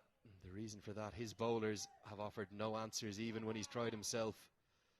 There's just been nothing that his team has been able to do to counteract the runs flowing around the ground. Got a little stat for you here. I know you enjoy your stats, Paramba. We were talking about the problems that the spinners have been experiencing for Papua New Guinea. Just going to read you through these figures from the 4 games that they've played so far. In the first game, it was 4 overs of leg spin for CJ Amini, none for 38. In the second game, it was a combination of Amini, Bao and Vala, 4 overs, none for 43. In the third game, Siaka and Amini, 3 overs they combined for none for 39. Today, just 2 overs of spin. They came from the captain, Vala, none for 24. The end result has been an economy rate well north of 10. No wickets taken by any of the spinners. And a complete and utter calamity for the slow bowlers for the Barramundis. And what that has meant is that he's had to bowl an awful lot of seam, and the seam has become a little bit predictable, and that's been expensive as well. As a consequence, almost every game they're chasing 10 and over. A matter of concern for PNG. Well, spin is crucial in the bowling arsenal that PNG have. They have to reflect on areas. If they have to if they have to go home and get back on the drawing board, that definitely should be a matter of concern, and that should also be concerning for the coach and the coaching staff. And you'd have to say that the bowlers haven't bowled with any consistency either. Haven't hit good areas. Even someone like Soper, who's usually so effective, this one should be gone, I think. Oh, would like to get another look at that. Chad Soper felt that was pretty close. And this replay is going to make for very interesting viewing. Did the batter just get home? They had to run round each other, the two batters. Let's have a look. Well, there was a bit of confusion. Oh, barely makes it, does he? Another frame will be making it very clear for us. Oh, very close Very indeed. close. Yeah, if we slow that down once more. Again, it's one that, in fairness to the umpire, Durgasu Betty, he would have definitely sent upstairs if we had the third umpire in play. We don't have that here. This has gone into the sky. Is it finally going to be some fortune for Papua New Guinea and Chad Soper? He's deserved that. He's bowled pretty effectively, and the tactic from Fies of walking across his stumps hasn't worked. And it's going to be the end for the skipper. He's gone for 63. A really good innings, though. And finally, a breakthrough for Papua New Guinea.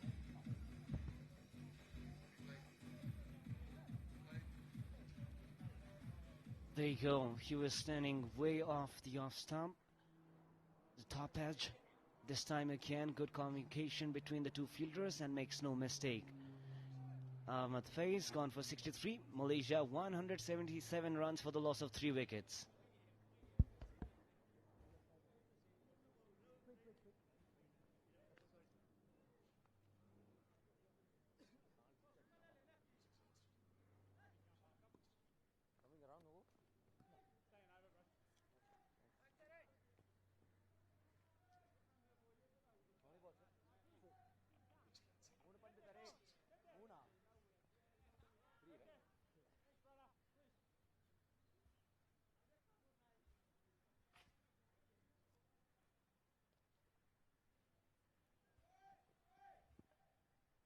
Syed Aziz will be on strike despite the wicket.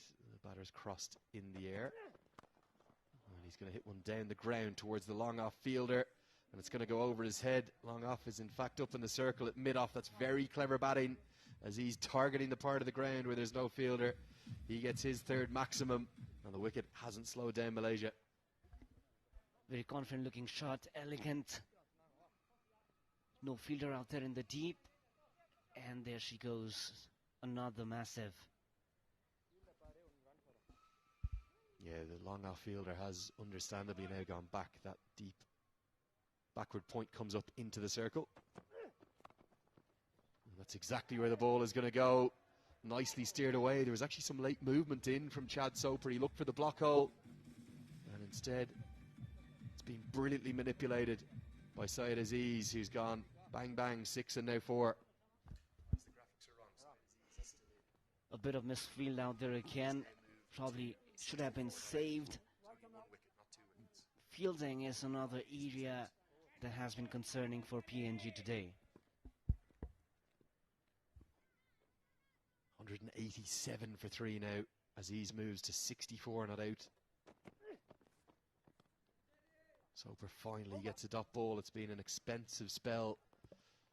He's going to finish with 4 overs, 1 for 40. At the end of 19 overs, it's 187 for 3.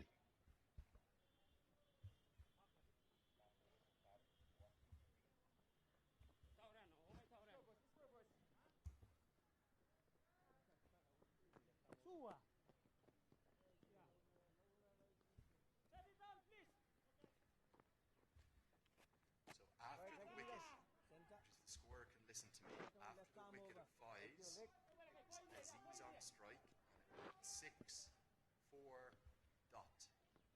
So wicket of Fies, then bowling to Aziz, 6, 4, dot. Score 187 for 3. Score is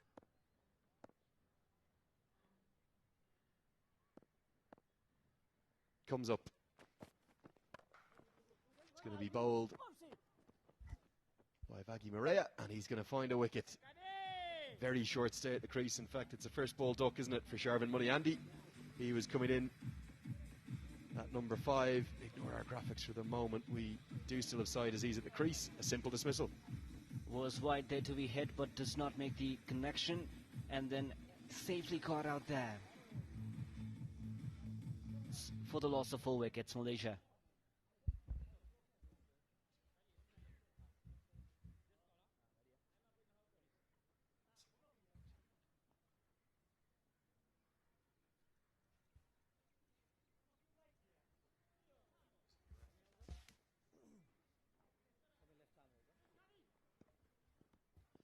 Young left-hander Mohamed Amir to the crease.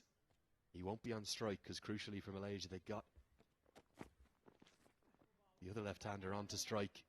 Oh, that's a very harsh wide, isn't it? I thought that was going to be given as a dot, but Turga Subedi extends the arms.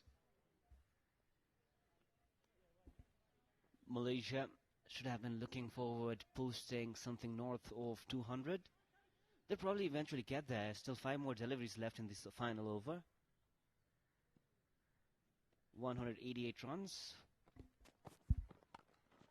Into the sky, long off should come in and take this. Wickets coming in a hurry towards the death, and Vaki Murray has been excellent again. Just from somewhere, Papua New Guinea have found some movement with this white ball. The last 2 overs it started to swing. This one swung away late from Aziz, and it's going to end his innings. On a hat-trick again. Oh, there was a wide in between. Safely caught this time, no mistakes made. Crucial wicket. Syed Aziz has gone for 64, and Malaysia 188 runs for the loss of 5 wickets.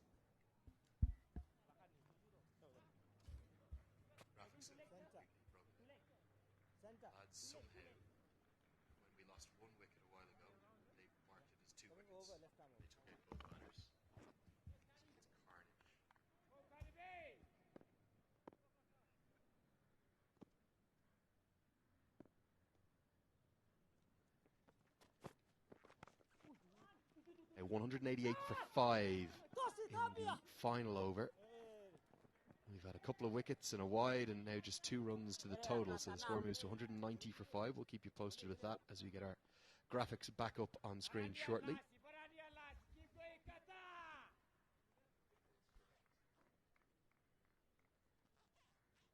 It looked like they will be chasing another big total. This probably was never the plan after deciding to bowl first. Again, just that hint of movement, isn't it? We haven't seen that throughout either the ODI series or the T20I series, and it's come at a strange time in the 18th, 19th over, but good bowling from Maria, and a surprise to me he won't bowl his full allocation of 4 overs. We did witness some hint of swing in the match between Nepal and PNG yesterday. Karan Casey and Sompal Kami. Slower ball, heaved, dragged into the leg side. Has the youngster got enough of it? Of course he has. That's an almighty blow. The young name we were told to watch for the future. Amir Azim drags that high and handsome for a maximum.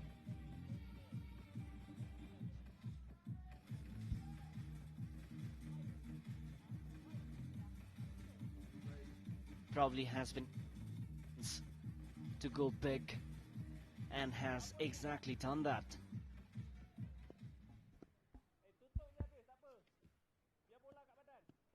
Trying to get a check, but I think this might be the last delivery coming up. 196 for 5 the score. Malaysia looking to get past 200.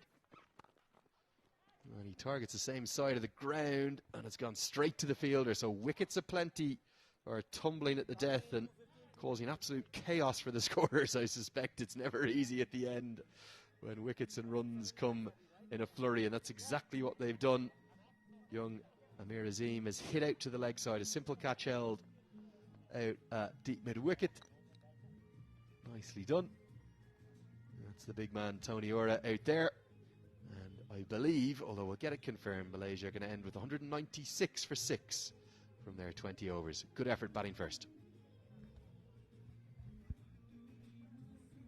Probably were at one point of time looking forward to score the highest T20 score in fact in T20 internationals. Wasn't to be, but still 196 Massive total. This is going to be a steep chase in a must-win match for PNG, Andre. They had a good effort, particularly from Kabuavagi Maria, to drag it back at the end.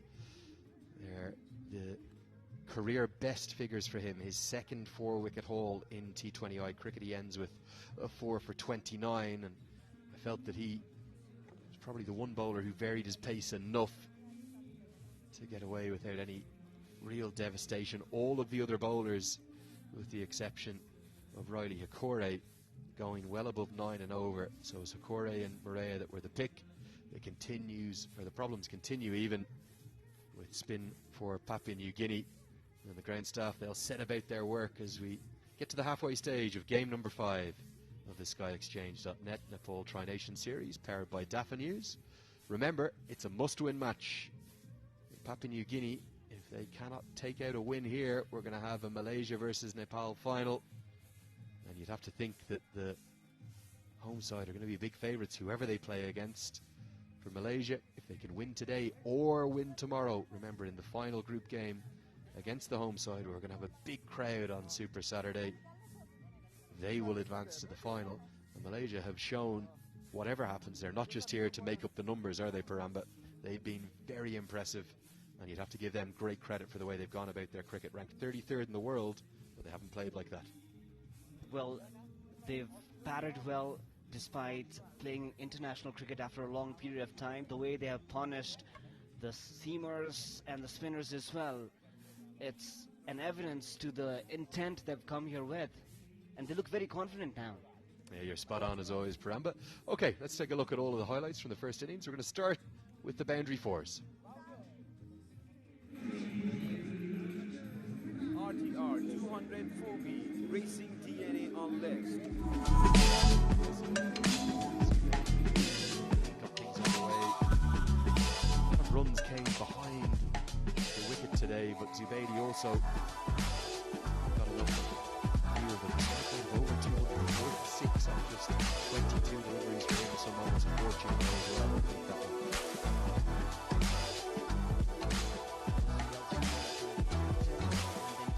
Disease, all of the boundaries were elegant to the eye.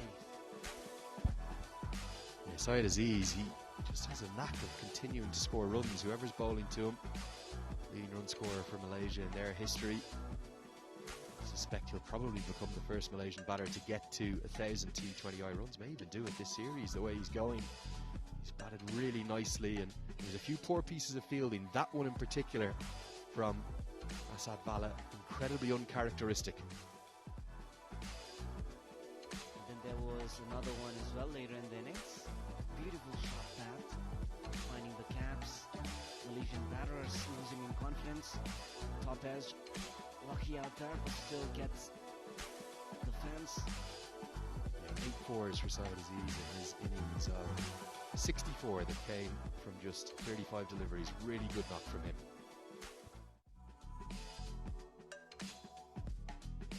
Final boundary through the offside that came from the skipper. And then there's another one with the top end. Fours brought to you by TVS Apache RTR 204V Racing DNA on list. So that was all the fours. We also saw lots of sixes, 11 in the innings, and those sixes, 66 runs, making up nearly a third of the scoring. Really impressive total. Let's take a look at those sixes in the score of 196 for 6.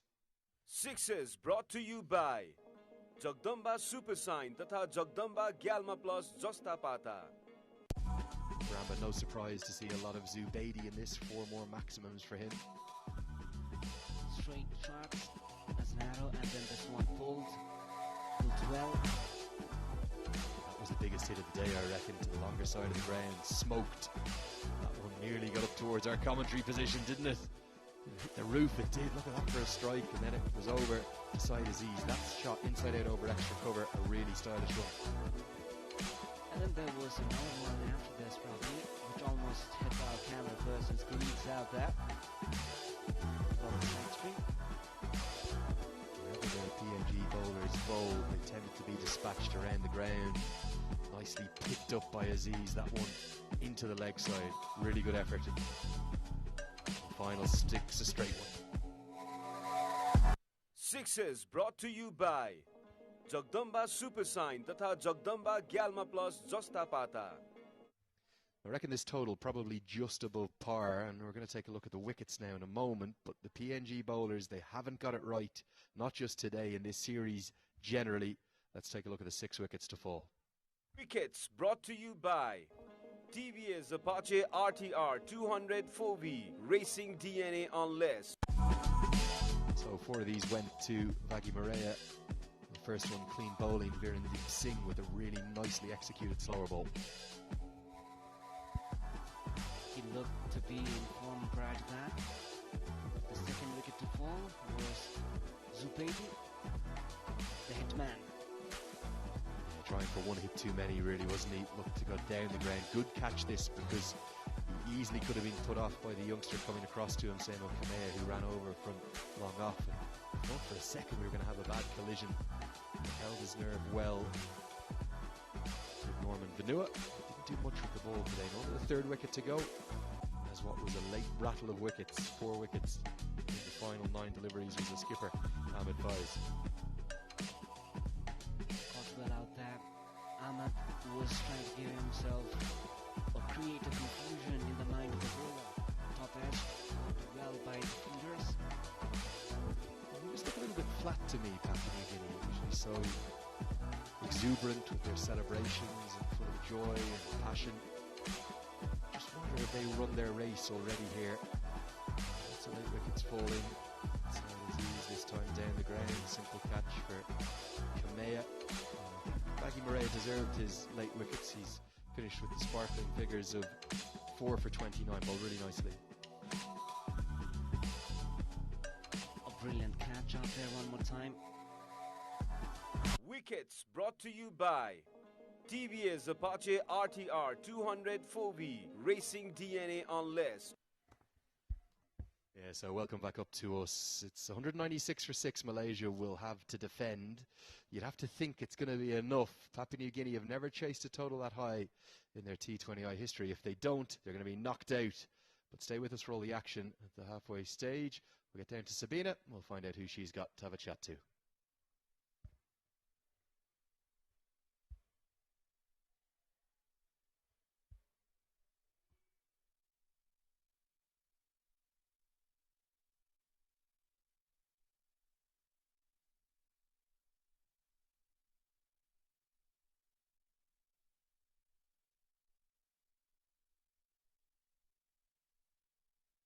Thank you very much Andrew end प्रारम्भ मलेसियाले पहिले batting गर्दै 196 run बनाएको छ 6 विकेटको नोक्सानीमा 2 खेलाडीले अर्धशतकीय पारी खेले Said Aziz र अहमद फाइजले र पहिले टस जितेर पपुवा न्युगिनीले फिल्डिङ रोज्ने निर्णय गरेको थियो र हामीसँग आजको खेलका लागि गेस्ट हुनुहुन्छ मन्जित श्रेष्ठ राष्ट्रिय क्रिकेट टिमका पूर्व खेलाडी स्वागत छ यहाँलाई धन्यवाद जुन मलेसियाले जुन स्कोर बनायो जुन ब्याटिङ पिच अनुसार तपाईलाई सरप्राइज भयो तपाईको लागि नर्मल रन हो यो सरप्राइजै भयो भन्नु पर्यो हैन उनीहरुको ब्याटिङ जुन मैले सोचेको थिएँ हैन टप अर्डर चल्यो भने चाहिँ राम्रो स्कोर बन्छ भने सेम टु सेम भयो जे होस् राम्रो अगाडिकै ब्याट्सम्यानले यिनीहरुको लो अर्डर अलिकति चाहिँ राम्रो छैन तर टप अर्डर चाहिँ राम्रो थियो त्यही अनुरूप खेलेर 196 नर्मलै हो यो ग्राउन्डमा आज पनि वीरन्दीपले त्यति राम्रो खेल्न सकेनन् मात्र उनी 10 रनमा पवेलियन फर्किए र जुवेदी जो अर्का ओपनर हुन् उनले 46 रन बनाए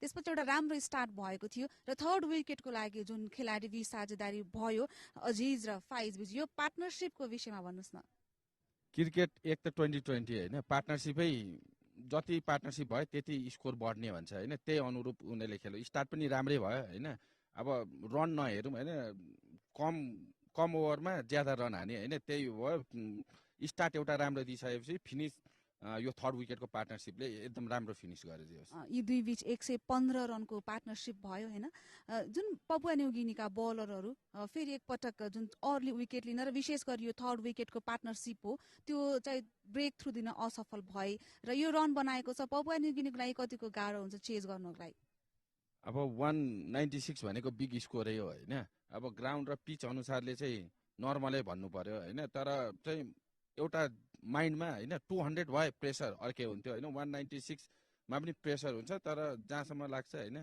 पिएनजीका ब्याट्सम्यानहरू राम्रा छन् होइन गुड स्टार्ट भयो भने चाहिँ फिनिस गर्न सक्छन् जस्तो लाग्छ बलिङ साइडको कुरा गर्दाखेरि अब यहाँलाई के लाग्छ जस्तो जुन आशाद भालाले जुन किसिमको बलरहरू प्रयोग गरिरहेका थिए उनीहरूले मलेसियन ब्याट्सम्यानहरूले प्राय सबै बलमा चाहिँ खुलेर ब्याटिङ गरे होइन कहाँनिर चाहिँ अलिकति कमजोरी भयो जस्तो लाग्छ बलरहरूलाई उनीहरूकोमा होइन के हो भन्दाखेरि अब स्टार्टदेखि उनीहरूले पोजिटिभ माइन्डले खेले होइन त्यही अनुरूप अब बलरहरूले चाहिँ जुन ब्याट्सम्यानको कमी हो कमजोरी हो होइन त्यो लाइनमा चाहिँ गरे जस्तो लागेन होइन अलिक ज्यादा चाहिँ यिनीहरूले सर्ट पिचमा ध्यान दिए जस्तो लाग्यो त्यही अनुरूप उनीहरूले अपोनेन्टले राम्रो ब्याटिङ गरेर चाहिँ रन स्कोर बनाए थ्याङ्क यू भेरी मच फेरि हामी तपाईँलाई खेलपछि जोइन गर्नेछौँ सो पपुवा न्युगिनी भर्सेस मलेसिया बीचको खेल भइरहेको छ जित हात पारेमा मलेसिया फाइनल पुग्नेछ पपुवा न्युगिनी हारेमा समूह चरणबाटै बाहिरिनेछ र दुवैका लागि आज जित्ने पर्ने खेल रहेको छ पपुवा न्युगिनीलाई जितका लागि 197 रन आवश्यक रहेको छ अब हेरौँ पपुवा न्युगिनीले यो टार्गेट चेज गर्छ गर्दैन मलेसियन बलरहरूले कस्तो प्रदर्शन गर्दछन् सो अहिलेको लागि over to the commentary box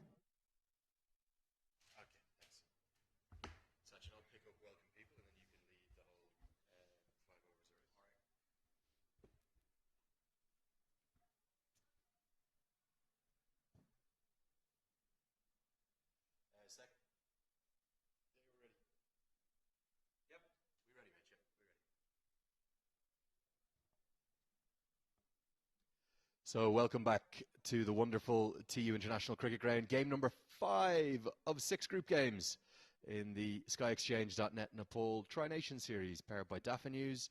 We've seen the tournament's underdogs coming into the tournament ranked number 33rd in the world. They've already beaten the 19th ranked Papua New Guinea once.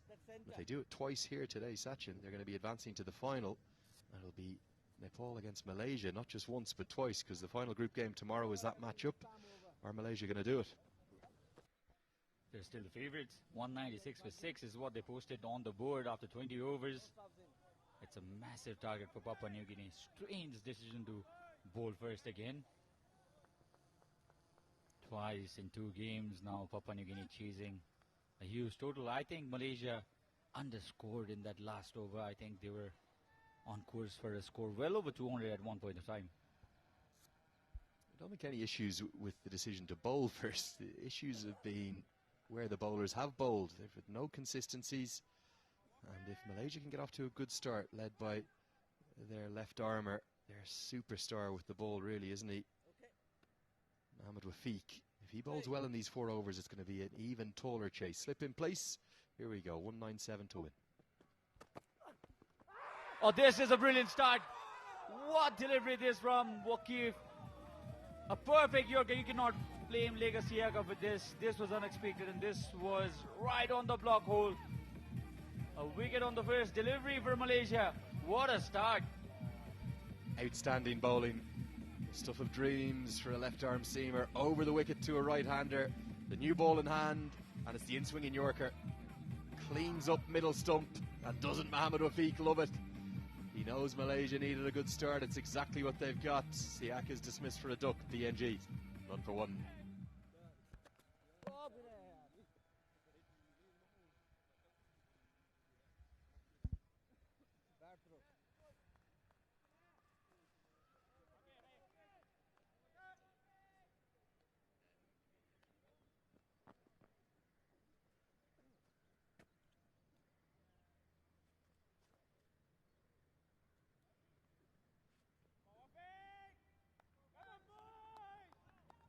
Center for you. Come on, left arm over.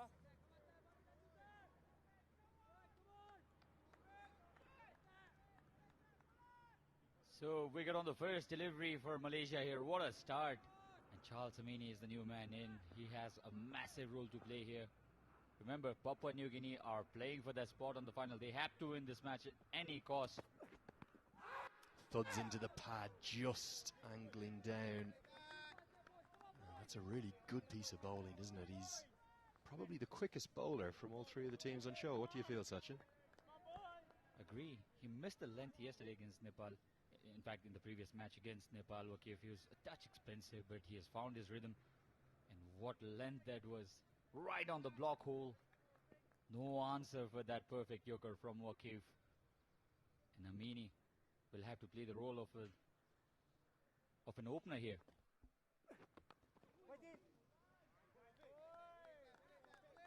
Mohammad Wafiq, the opening bowler for Malaysia, and what a start he's already given to his team. Yeah, starts beautifully, and thought his 4 overs would be key to this chase. PNG have only posted a total higher than the 197 they require 3 times, and 2 of those came against the real minnows that are the Philippines, that took some heavy defeats in Oman last month at that qualifier. Tall task today. They've lost their way after that ODI victory. Papua New Guinea, not quite the same team they were in the ODIs. They dominated Nepal at times. This is again been another cautious start here for Papua New Guinea. They have a massive target to chase, yet to open their account. And a wonderful opening over already. A wicket and 3 dots. Wafiq giving his team an excellent start here.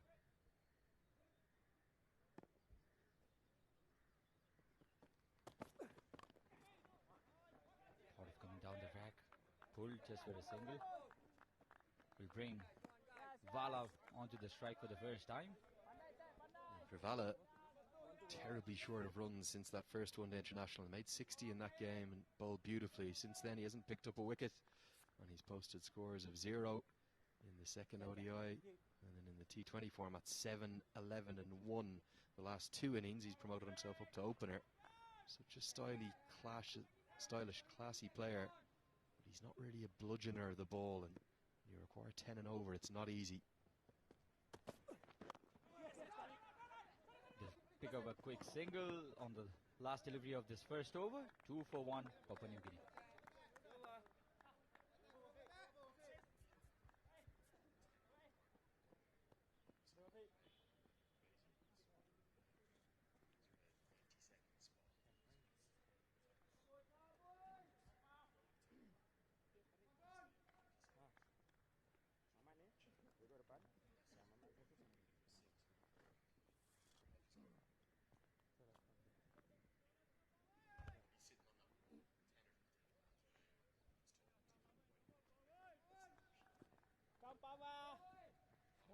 Left arm over.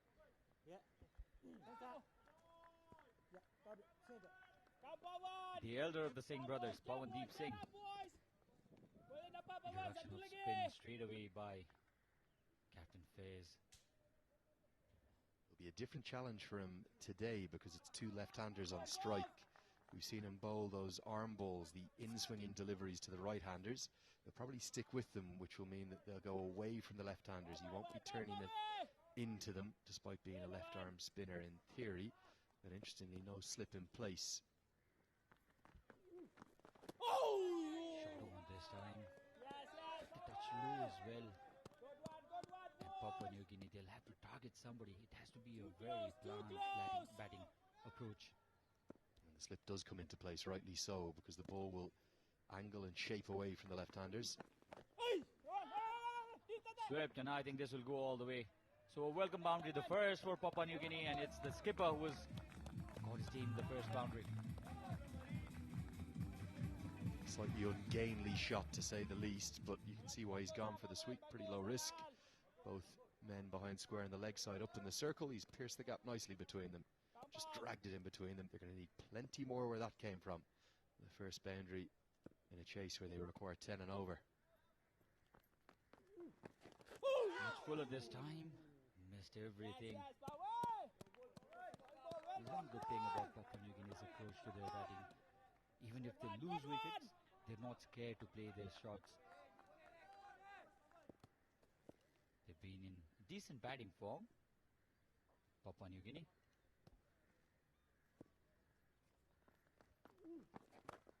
Sweeps again, this time much more convincing. Square to the wicket as well, and this is second boundary of the over of Pawandeep. The reason that's such a good option here 2 fielders outside the circle, long on and long off. So as soon as you beat those 3 men in the ring, on the leg side you get 4. None of them even moved. Hit like a bullet. Runs away for the second boundary, the over, and it will bring about a change in the field. Long on will come up into the circle. He'll hang right on the edge of the circle. Anil Hafiz at mid-on, and a deep mid-wicket will go into place. Excellent batting. Excellent batting. 2 boundaries and a single. This approach will certainly work, but they'll have to build a partnership here, Amini and Vala. Amini has been in terrific touch in this tour to Nepal. The man of the series in the ODIs. Looked a bit out of form, but scored 60-odd runs yesterday. Fantastic cricketer. We rate him very high, Charles Amini. Great with the ball, bat, and on the field.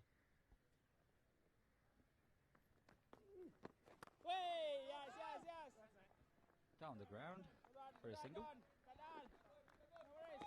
That's the end of the second over. 6 per over. PNG are going at this point of time, 12 for 1.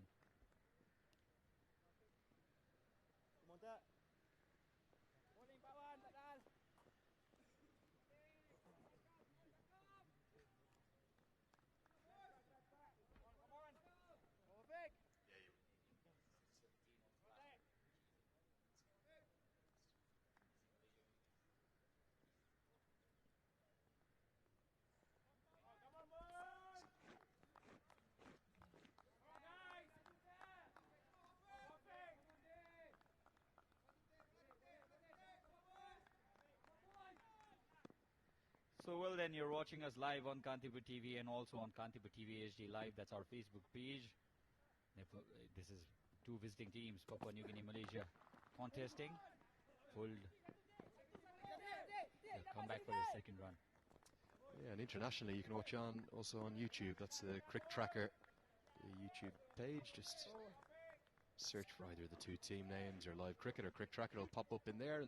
Always love to hear all your messages. We heard the stories there from the fans in Malaysia, mourning the loss of the Kinrara Oval. There's a big blow, famous old ground that has hosted a lot of international cricket, not just for Malaysia, but also touring sides. India playing the West Indies there back in 2006. Tendulkar making 141 at that ground. Oh, this is a boundary. Found the gap perfectly. I think there should have been a better fielding effort. But 4 runs in offering for Charles Amini. Very stylish on the eye, Charles Amini. He's not going to power hit you out of the ground. He's going to play correct cricket strokes. This one right on his tippy toes, on his back foot. It's just a back foot punch. The extra pace of Mohamed Ufiq has meant that it's gone behind square, but he won't mind that. For PNG to chase this down, you'd have to think Amini will need to go past his T20I career best of 62 that he made yesterday.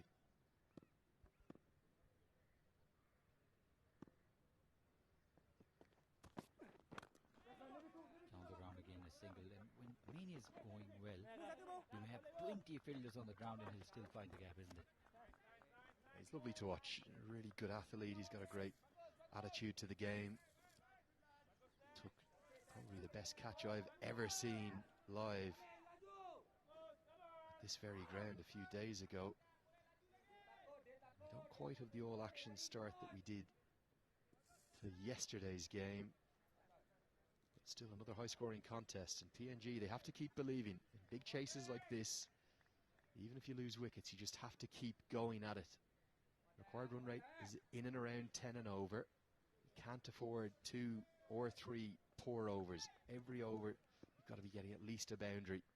And they've already got that boundary this over. Can they get 1 or 2 more? Well ball this time. Just went fishing after it there, Asad Vala.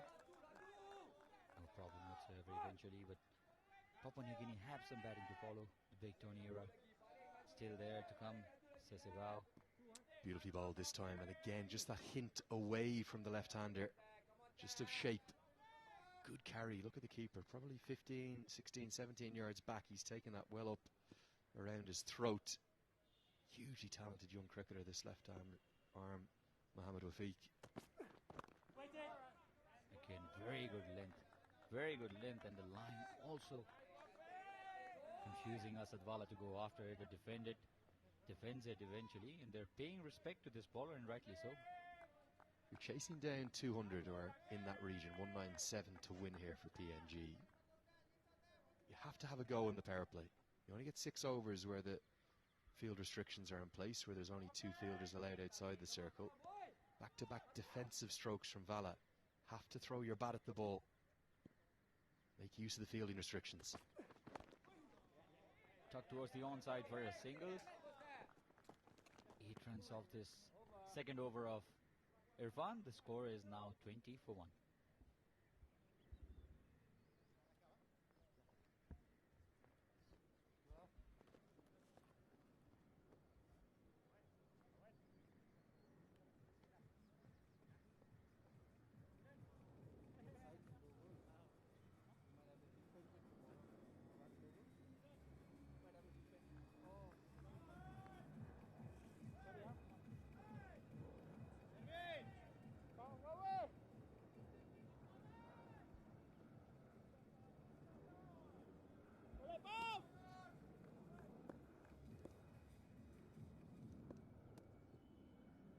So the Malaysian captain will continue with his spinner, Bhavandeep.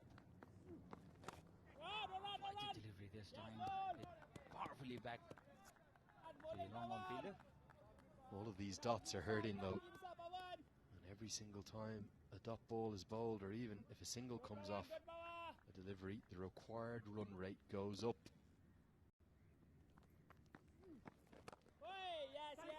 This time there is a single in offering. One of these two will have to take that risk. Charles Amini and Asad Vala, the target is on the higher side, in fact very high, 197 is what they need to post on the board to win this game and stay in contention for the final. 10.5 and over from here is already the required run rate. With just 2 overs left of the power play after this, I'd like to see PNG have a go.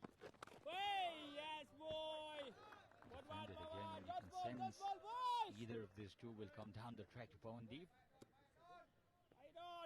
It's about this contest, isn't it? Which makes cricket such an interesting sport. Got close to the body this time. Again, no run. Has to be some risk taken. We've seen 4 deliveries, 4 conventional cricket strokes. Nothing's changed. Amini needs to look for a sweep here. Get down the track, try and hit over long on. Mid on up in the circle. Reverse sweep maybe. Again defended for the single. I don't think this is the right play. The run rate is getting higher, boys. You need to have boundaries. These are power play overs. The run rate dipping under a run a ball. It's not the start you want when you need 10 and over right from the off. Just question the approach here from Vala and Amini. Both very stylish, longer form players, but here in T20Is you have to take some risk, particularly in the first 6. Again defended. We can't understand what's going on right now. 23 for 1 is the score after 4. PNG chasing a massive score.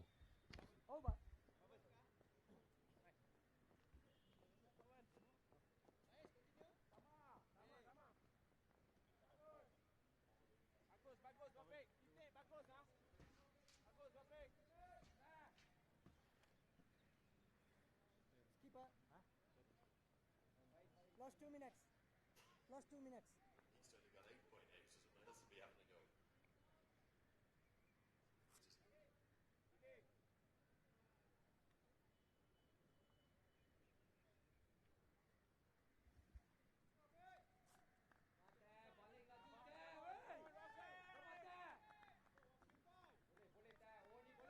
So the captain wants Irfan Wafiq to bowl his 3rd over. I think this is the right approach, because the Papua New Guinea batsmen there are not looking to go after him. Yes, and this time I think straying in the line, and 4 runs. Finally 4 runs to Papua New Guinea's scorecard. I was going to contradict you. I would have kept Mohamed Rafiq for 2 back at F.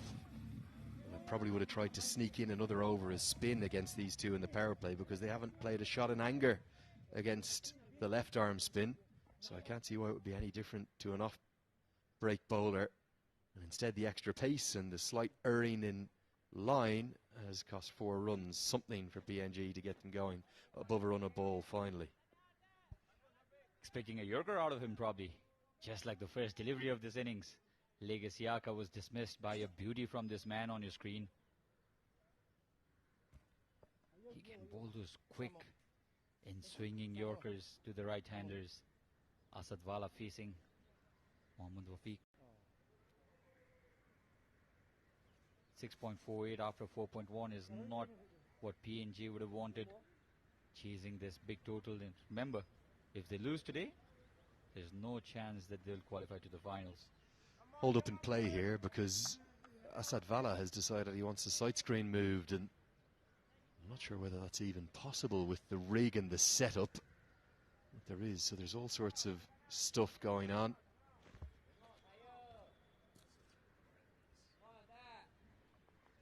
Asadwala, the skipper, will have to play a captain's knock here. Oh, it does move this side screen. It's almost, well, I think it needs some more men. Where's the muscle? Come on, guys. 2's not enough here, surely. Oh, God, the Dafa News boards are getting bumped out of the way. Where is it? We got anyone in the crowd? Come on. We've got to be able to get 1 or 2 down from the crowd. That was all Vala wanted moved. It moved a yard. It might not have even got a yard, that one. I don't think Wendell De Bruyne will be happy with you. Getting the crowd into the ground. I've got to get up there, I think. Give that side screen a push. Flicked really well this time. The timing was there. 2 runs for Asadwala, the skipper. Yeah, good call from Asadwala to get back for the second. He got it fine enough to come back for 2. No sign of a big crowd coming in today. A smattering of spectators, probably about 100 or so. We'll get up and have a chat to a few of them. Stay with us. It'll be at the 10 over mark. Big crowd yesterday, buzzing atmosphere. And I'd expect the same tomorrow on Super Saturday. Remember to come on down and enjoy the action in person. Drag the length a bit this time. Irfan, Asadwala and Charles Amini. This has been a cautious start, especially after losing a wicket of the first delivery, the very first delivery by the same bowler into his 3rd over. Now I think this is a good ploy, because if you can put enough pressure in the first 6 overs, if you can contain Papua New Guinea in the first power play itself, it's going to be very difficult at the end to chase this massive, humongous total. Uppishly played through the gap. Won't go all the way to the boundary. Easy 2 runs in picking this time for Charles Amini. Yeah, not out of the middle this time, and despite the fast outfield, just a couple to Vala. He at least has a platform for the first time in this series, and maybe what he's saying is I know I'm good enough if I just get in. I'm 21 off 16 now. Start to bring in my power hitting, my fuller range of strokes later in the innings. I just wanted to get some runs, get this chase under some control. Again, that's the strength. That's that odd Yorker that he bowls. Wafiq. A single taken by Charles Amini this time. Good execution of skills again by Mohammad Wafiq. Right into the block hole. Really full at a good pace as well.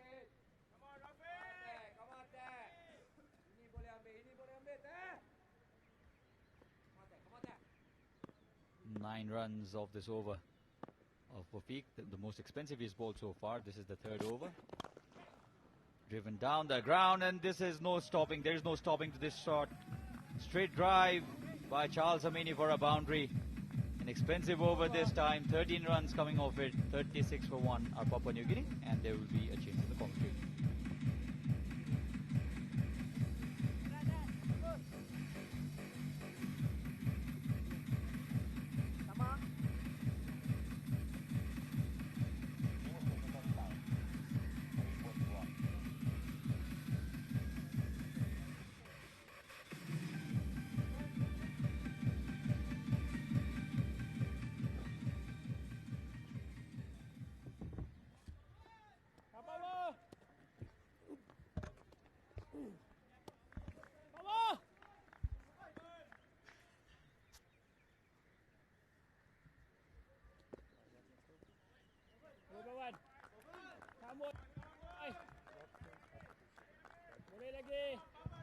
Yes, 5 gone. They've got 1 more over to go for the power play.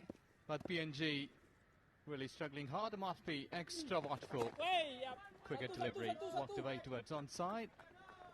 Well, this is how they will be finding the gaps more quickly, more regularly. Because if they will not be able to score some quick runs, they will surely be lacking them far behind in this contest today.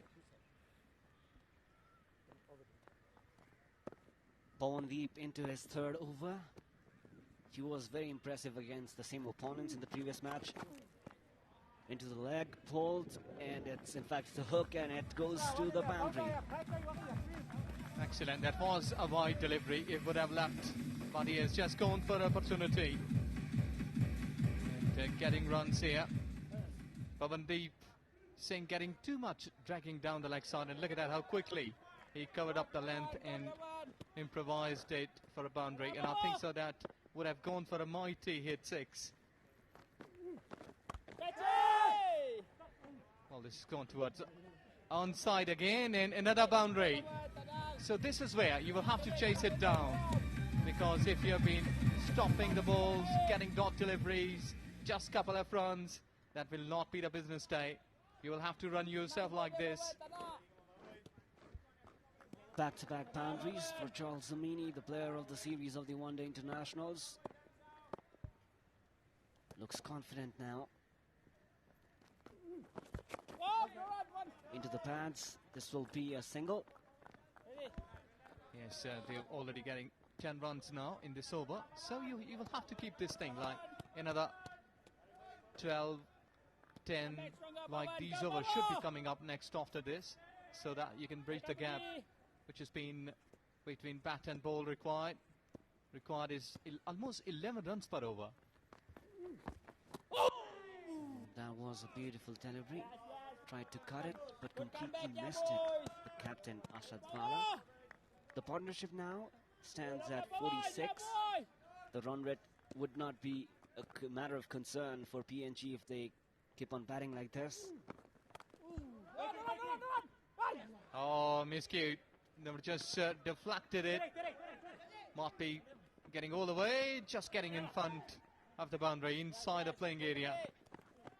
So this happens when you're not being perfect in fielding, but almost getting there nearby to the boundary. 3 runs, 1 run short with a 50. So 6 gone, power play done here. A wicket down PNG.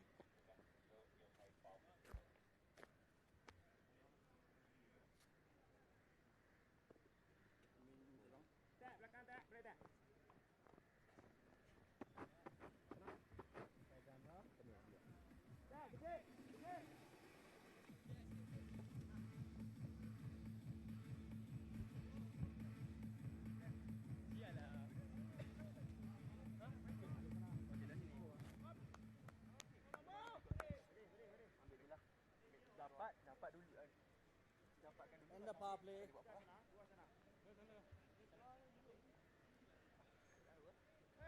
Falling change coming right arm. Round to you. Yeah. Required partnership. Yes, both of the batters, they have done the hard work, like above there in high 20s. So it's only the way they need to capitalize what they have done here. Just go over. 1 wicket for Wafik Irfan, who has just gone for 23 runs in 3 overs. And Pawandeep, bit expensive, hadn't got a wicket. So change may work here for Malaysia, because they need some medium pace, good gentle pace, so that they can hit onto the pads. Might be getting some through the gates as well, because PNG is looking to attack now in these overs. This partnership between Vala and Amini came at the right time to rescue their innings. Still needing more than a boundary every over to complement the singles and twos they're going to take. Yes, so they are just 1 run away from the 50. And I think so that captain Asad Vala should be playing a leading role here as a captain.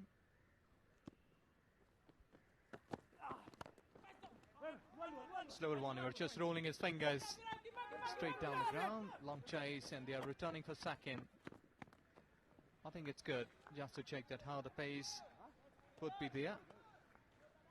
They must be looking to play quite gently and nicely, because if a wicket here, the partnership will be disturbed, and a new batter will surely be coming up, will take a bit of time, and might be the pressure will be there of the wicket column. 51 for 1, but it's always looking dangerous that when the wicket column is ticking rather than the score. 50-run partnership up between the two batters in the middle of the park. A single taken after a couple. A boundary in the remaining 3 deliveries of this over would be very healthy for PNG. They also need to emulate what Nepal were so good at yesterday, running between the wickets, so crucial.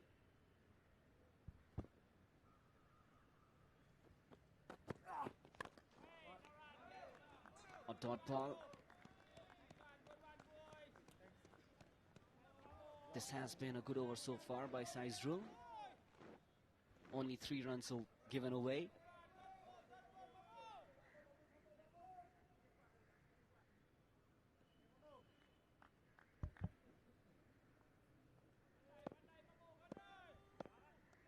Well, he should be wearing his pace, because so far done a good job.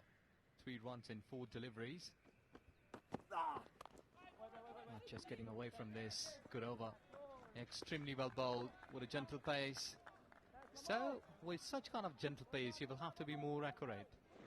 So that will be adding some more colours, more beauty to your bowling. And I think so that so far he's pitching in the right areas, in the right line. Bit of the patches there on crease, on surface. The foot marks.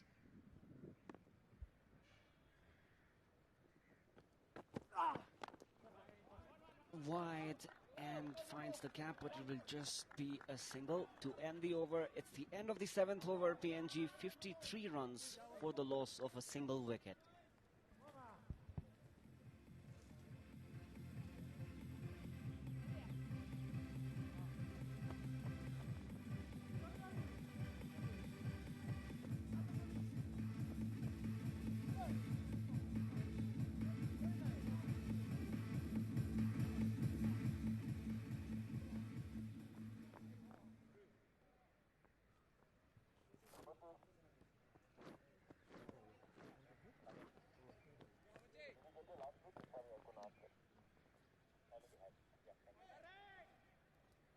We're into the 8th over of this chase by Papua New Guinea in a match they must win.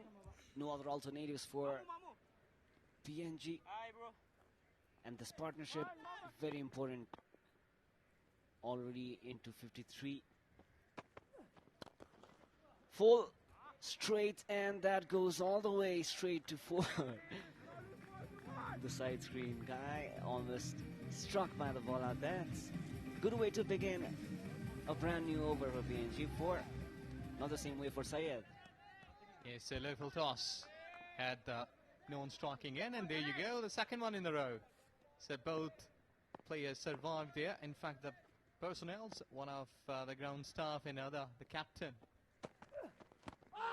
Oh, close. Could be, but I think so. There is inside edge. There might be something. Let's see what umpire. No, it's a leg by. So the ball was missing the line of the stumps. Even I thought there was a hint of an inside edge to the bat. We probably would have been able to judge it only if we had Snicker. Looked like it was, just brushing the leg stump. Yes, good call. An extremely good call by the umpire here. This has been driven through, but they've got the protection down there. They're coming back for 2. So 2 runs added, 7 runs so far. So they've been equipping themselves. Like the required run rate is jumping up to 10 and 11 runs per over. So they can avail that deficit of a couple of runs. Can score like 8, 9 runs per over for the next 4 or 5 overs. I think so that will be a better course. Well, Azaz, does this partnership remind you of the partnership between Babar Azam and Imamullah last night? chasing a mammoth target against Australia, a record chase for Pakistan. Dancing down the track into the leg side. It will not be a single, just a dot. Yes, exactly. A wonderful chase by Pakistan cricket team. Highest for them. And Babar Azam getting 4,000 runs, the quickest in 84 innings. And there you go, 16, just 45 deliveries. Charles Amini and Asadullah. Voila, this is really a beauty of T20 version of cricket. Oh, close could have been, but no damage done. Well, umpiring standards, they've been really impressive in this tournament. Nat Kane has just put on the best of their umpires in this tournament. That probably was bat brushing the pad. I mean the pitch. Asadullah Vala, 31 from 26 deliveries. He would want to make it large out here. Pretty wide towards offside. They will have a super protection. So with a single, 8 gone. PNG 61 with the loss of 1 wicket.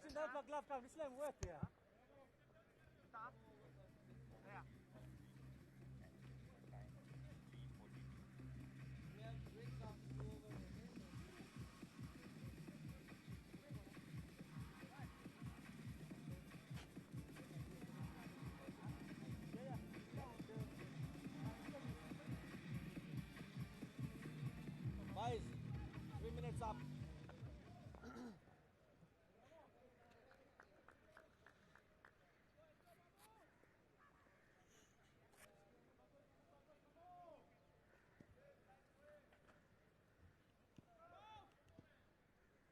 So we're into the 9th over of the match.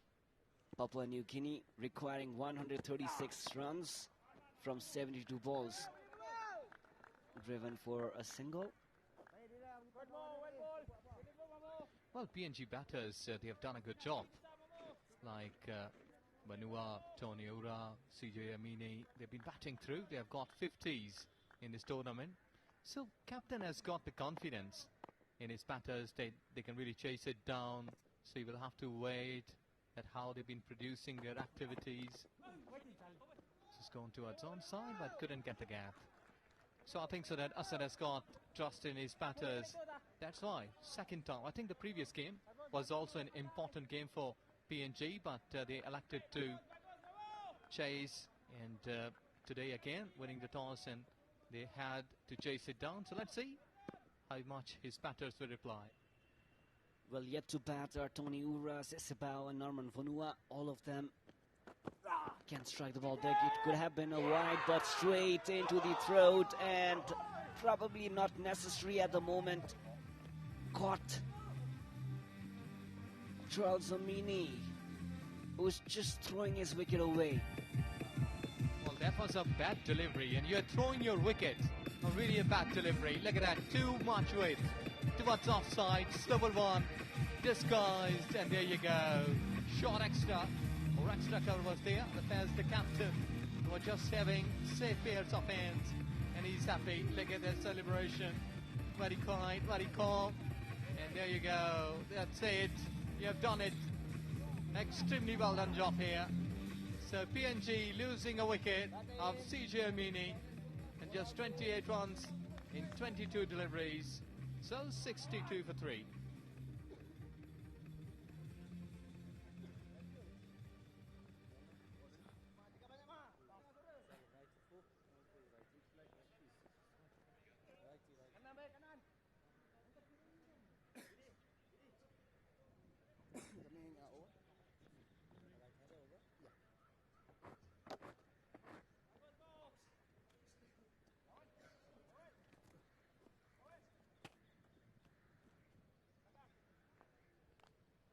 That's your leg stick.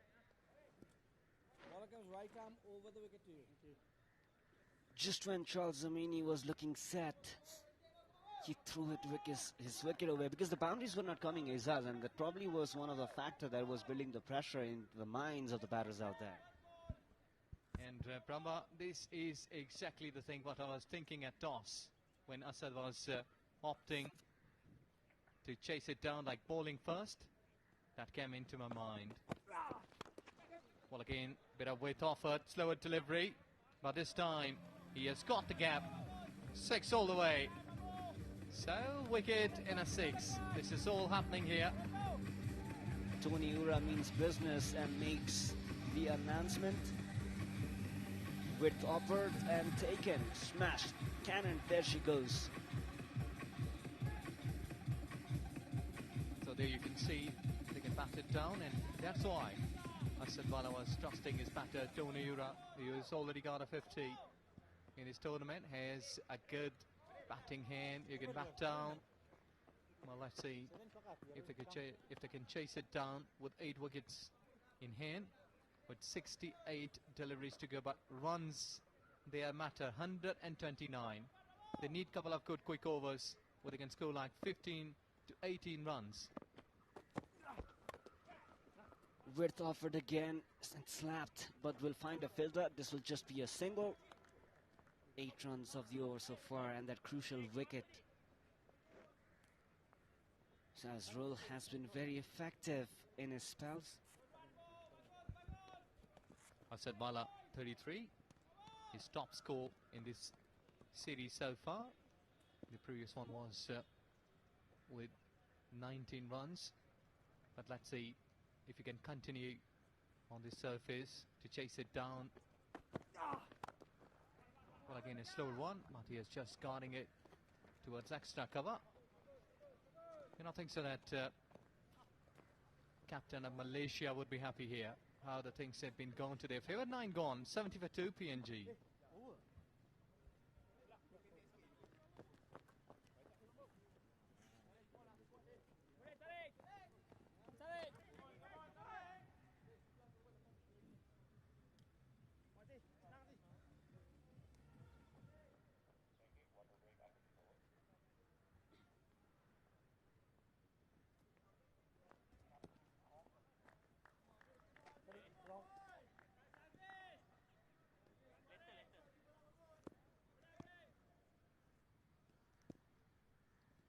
Malaysia are creeping back into the game. Broke that important partnership that was building up between Charles Amini and Captain Asadwala. Syed introduced again by Captain Ahmed Fayaz. The idea here would be to drain the boundaries out, which will add pressure to the PNG batters, and then will compel them to go for those big shots, probably make some mistakes, and grab that another breakthrough.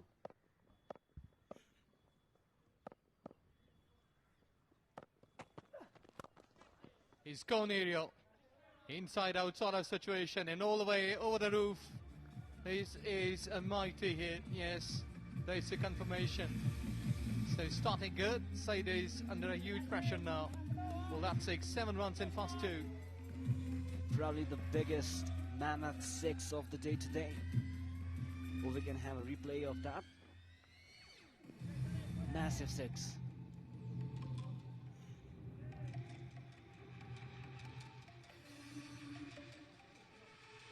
Comfortable and slaps it. Goes way behind the guest box. Well, umpire is doing a bit of a walk with the ball because they have to see and check if the ball is okay. That's been okay. Hand it over to Sayyid Aziz, and let's see where Tony Ura will be going here, because they really need a big overs, like where they can score like 15 to 20 runs, and I think so that they can take on this, like go for another one, take a bit of the risk. That's wide. An extra. Well, as Tony Ura has already smashed 2 massive 6s, he has to stay here and compliment the skipper, who's been the more patient out here with boundaries. That required run rate would not be a matter of concern. Almost around 12, with the current run rate standing at 8.36. But Brahma, I think so that one of these two, they will have to take a chance here.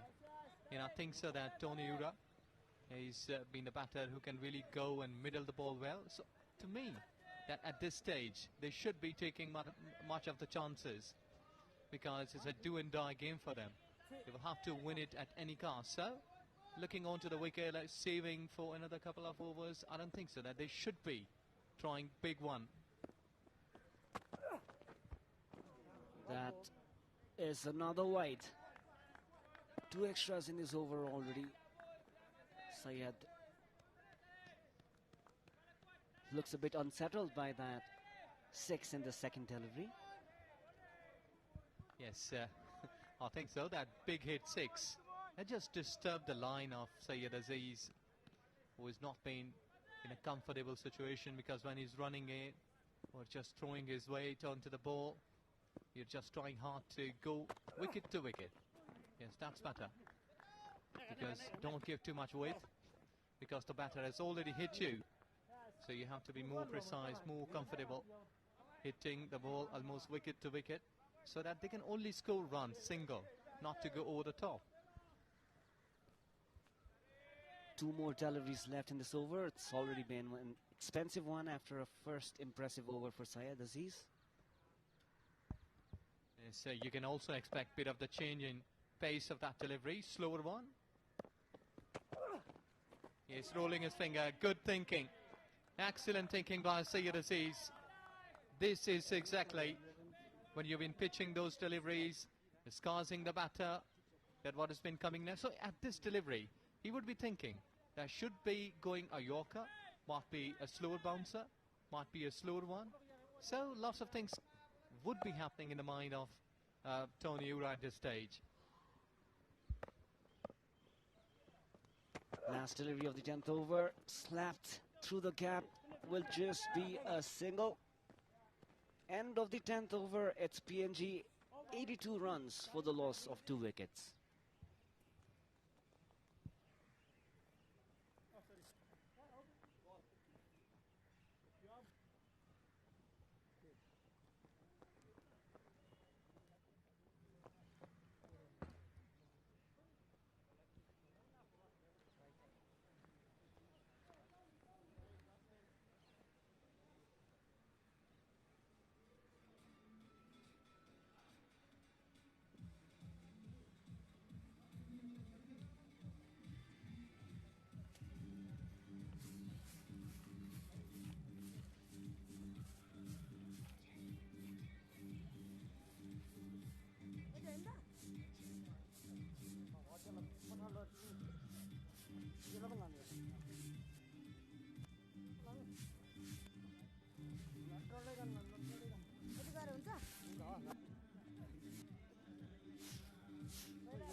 There's a change in the comment box. I've got Sachin with me, and talking about commentators, our colleague Andrew is out there amongst the spectators, and he is, the way he's admired out here, Sachin in Nepal.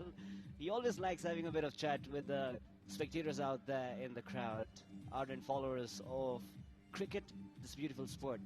Back, in fact, over to Andrew out there.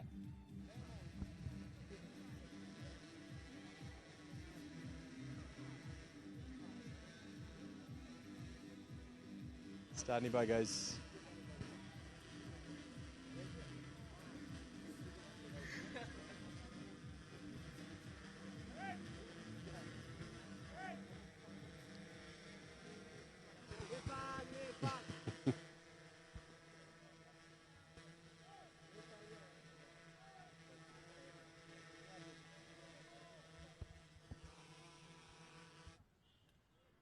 So we'll connect to Andrew.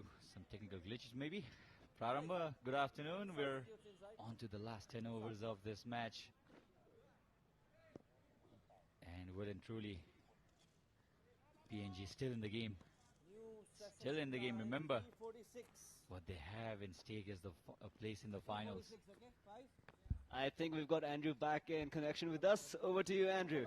So hopefully you might be able to hear me now. You're up here in the stands at the TU International Cricket Ground. It's the wonderful grass banks, the famous grass banks of the TU International Cricket Ground. We'll take a walk around. Not as many fans in today as the action on goes on the pitch. This one smashed down the ground, just going to be a single.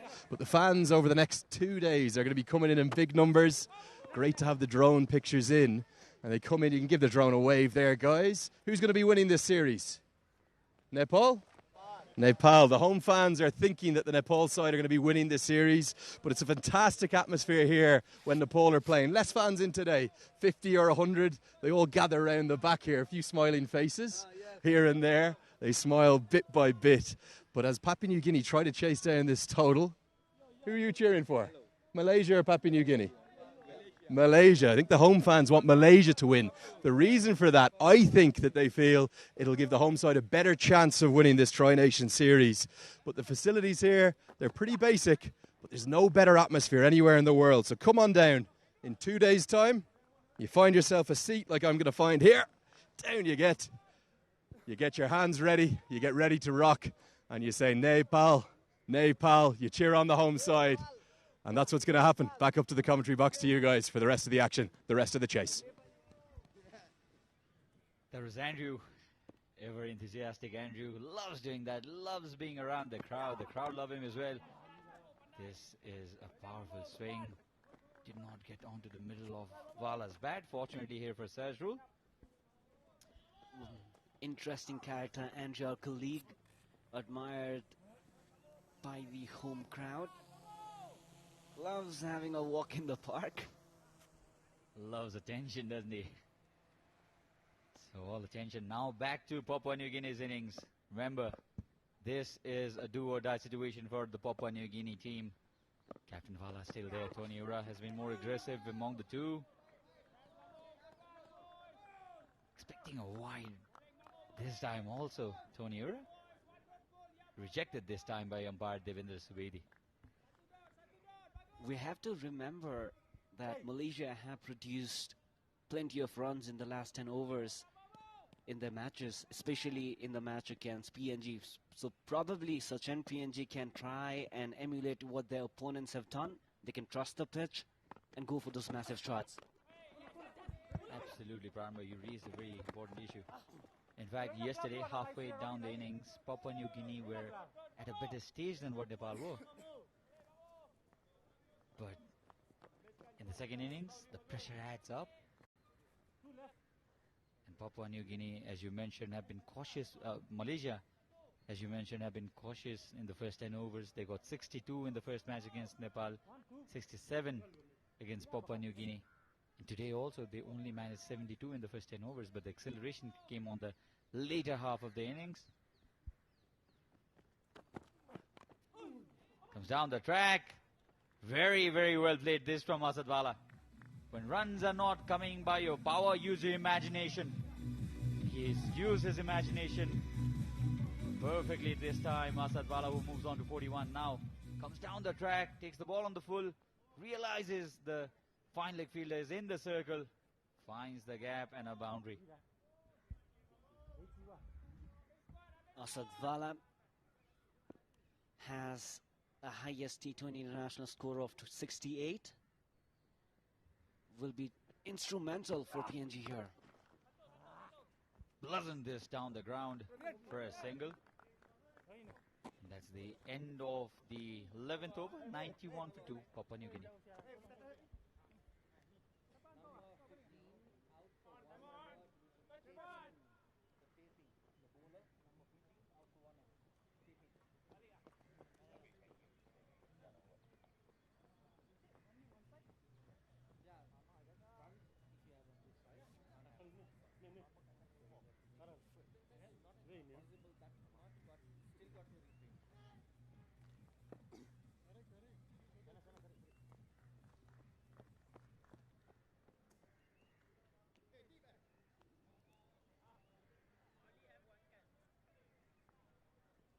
arm over. Ball change, can right arm over.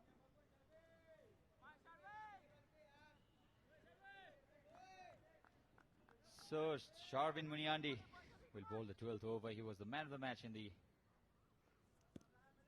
first T20I against the same team from Malaysia. Down the track again, predicting a slow delivery. Swept this for a boundary. Asad Wala now looking to cut loose. Sharvin Muniandi bowling a slower one in the first delivery itself and hammered. Brilliant prediction, brilliant meditational shot this from Asad Wala.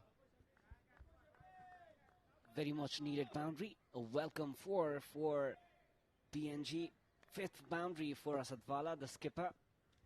Only 4 runs away from his another half century in T20 internationals.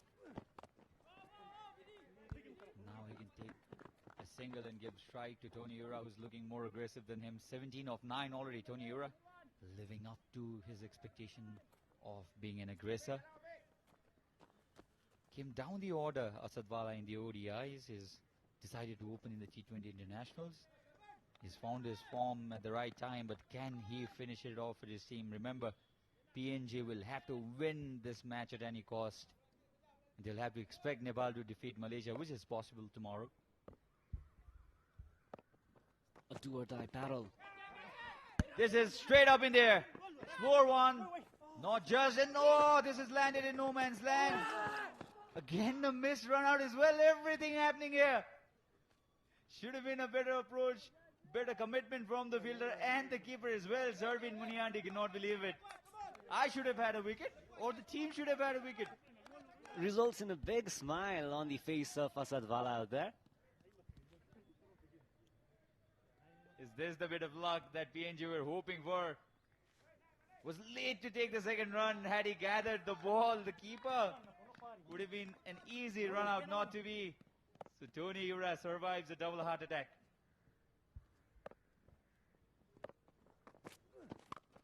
This time the connection is far better.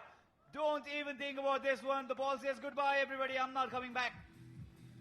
6 runs for Tony Ura. Insult to injury for Sharvin Muniandi.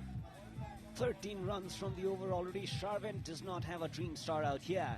And Tony Ura 25 from 11. These are bad omens from Malaysia. Despite being in control so far, not leaking too many boundaries, PNG have crawled back, or rather cannoned or stormed back into this match, Sachin. Absolutely, Brahma. This was a monstrous hit. Now look at this. This was just pretty early. And look where the ball has gone. Oh, out of the ground. Beyond the VIP box we have, it's a long 6 this by Tony Ura, and moves on to 25 of 11. Well over 200 runs, 200% his strike rate. 104 for 2 now, PNG. What do we have here? Good, sensible cricket now. They've already got 13 runs off the first 4 deliveries. Now they can afford to take singles. Well, Tony Ura is the one who's been dealing in 6s. Not a single 4 to his name so far. It's just those 3 massive 6s of PNG innings, all to Tony Ura's name. He's a powerful lad, Radamba. Very, very powerful. Likes hitting the ball. He doesn't believe in boundaries. He likes going aerial, and 3 6s to his name already. Asad Wala now 47 of 36. 1 hit away from his 50.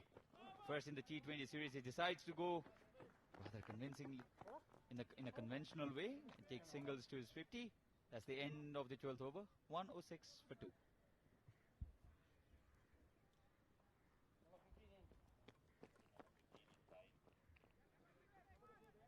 Number 15 is in. One over left.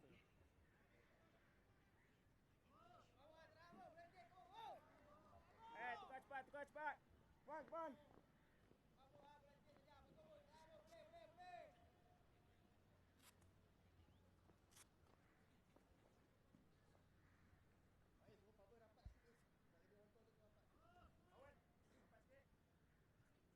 So 91 needed of 48 deliveries. They still have 8 wickets in hand, mind you. Last 48 balls to go. They need 91 runs, ahead of what Malaysia were at this point of time. Saizul continues. Slow delivery. Just a single, rotating the strike, moves 1 run closer to his first 50 of the series. That brings Tony Ura into the strike, and it will be interesting. Tony Ura, it's always entertaining watching him bat. His approach is clear. If there's anything in his radar, he's going to swing his bat. We'll have to be careful here, says Rule. Slow one maybe. Bang into the pitch. Just for a single this time. 90 runs needed of 46 deliveries. In fact, 89 of 46. Close to 12 runs and over, but I think Papua New Guinea would not be worried about that. As long as they have these two going well in the middle, Prarambha, I think we're in for a nail-biting finish. And look at the names to come. Sesebao and Norman Vanua. Vala and Ura building another crucial partnership here. The idea was right to bowl a wide Yorker, but bowled a bit too wide for Devinder Subedhi to stretch his arms. Wide signaled. Yes, it's a massive wide this time. The idea was right though. And Asad Vala batting at 49. The Papua New Guinea captain has played well. Started cautiously. Will he get to his 50? Yes, he does. No, he'll have to wait. Oh, he does. Poor misfield this from Malaysia. And that's a 50. First 50 of this Tri-Nation series for the Papua New Guinea captain. Well played, says Tony Ura. And we'll acknowledge the crowd and his teammates. Asad Vala, but the job is not even half done. He'll have to make sure that he takes his team to victory and survive in this tournament. Leading from the front, Asad Vala would not want to lose his wicket out here and see the team through, because this is a must-win match for PNG. Now the pressure is on Saizul. Pressure is on him, because this can happen. Has it gone all the way? Oh yes, easily. This is what happens when a batsman like Tony Ura is on the other side. The bowler is always on pressure. This is short. Anticipated the length pretty early this time, Tony Ura. He's moved on to 33 or 14. Fourth six of his innings. Fourth for PNG was a massive one. I hope our scorecard staff is injured out there.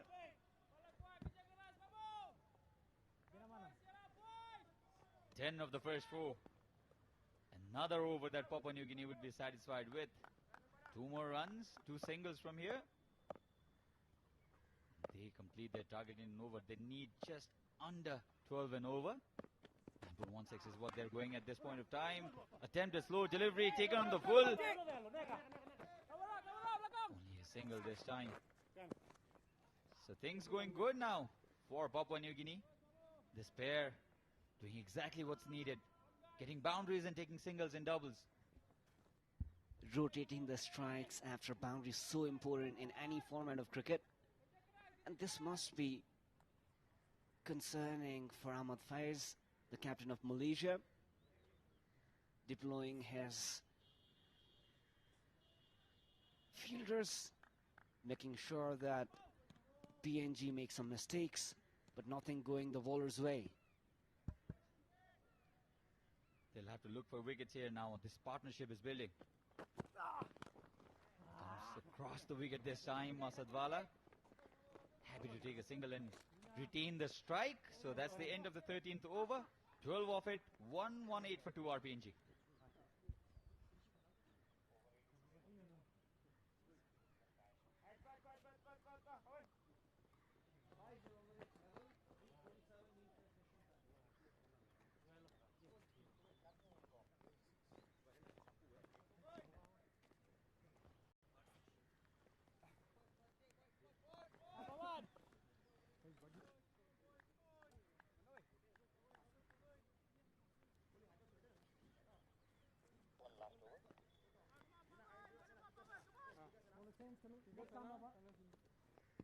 So there's the reintroduction of Pawandeep Singh, the elder Singh in this match. Virandip Singh, his brother. And Vala and Tony Ura now, they put in 56 runs. Tony Ura has been the major contributor in this partnership. 4 massive sixes in that 34. Slap! Oh, that's a boundary. And a very good effort. Pradamba could not stop that boundary. Now boundary is coming thick and fast. Pawandeep Singh too short this time. Very well anticipated this from Asad Vala, the captain, who's been there for some time now. I think this should have been saved as well. This should have been saved. Malaysia losing the grip of the match slowly. Luck going their way as well. Not at all where he intended this time, Tony Ura. Another boundary, another stop needed there. This is very ordinary from Malaysia. Back-to-back fours, what a way to start this over. The 4th one of Pawandeep. Asad Vala with right intent. That delivery initially I thought was going wide. Took a bit of inside edge. Lucky, missed the stumps. And should have been saved out there by the fielder. 2 in 2. Should have been only 2 runs. It's 8 already of the first 2 balls. This is much convincing from Asad Vala. And everybody watches as the ball sails over the boundary for a 6. This is already a big over now for Papua New Guinea. Their set captain Asad Vala now giving it back to the Malaysian bowler, young Pawandeep, under hammering. 40 conceded already of 3.3 overs he's bowled. Massive 6, hooks it, and it goes right there. Very close to the training ground. This has been the story so far in this series, isn't it? The umpires had to request for new balls time and again. Another new ball taken. Yes, sir, we see it. Binay Jha passing the new ball to young Pawandeep. It was a monstrous strike from Tony Ura. Now he's looking well set. In fact, it's Vala, the captain this time. This was a flighty delivery again. Played comfortably on the back foot by Asad Vala.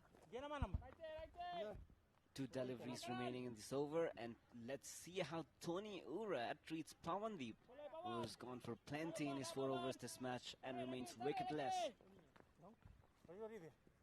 The kind of mood Tony Ura is in, I think he will go after Pawandeep. Pawandeep has struggled in this over, has been expensive today. Already beyond 10 runs and over he's conceded. He's on to his final over of the spell. Played easily down the ground. Sensible cricket by Tony Ura. He knows that the runs have already come in this over. No extra risk needed. They desperately want to win this, and they'll be expecting Nepal to defeat Malaysia, which is, I think, the more obvious thing. But you never know. This is T20 cricket. Any team can win. 63 runs required of 37 deliveries. That's a wide. Unsettled Pawandeep. Absolutely, 17 runs already. We'll have to see how costly this wide will be. If it goes for a boundary, it will be extra runs, so it will be insult to injury. That happens to bowlers, Praramba. It happens to bowlers. You give 1 extra, you have to bowl 1 extra delivery. Fortunately for him, no run. It would have gone for a wide again. End of the 14th over. PNG 135 runs, still for 2 wickets.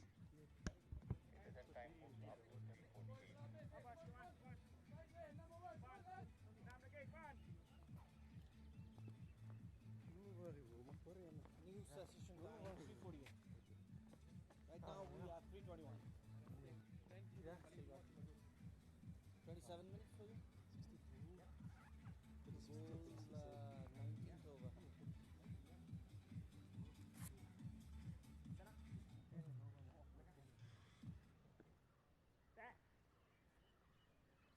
Coming over the wicket.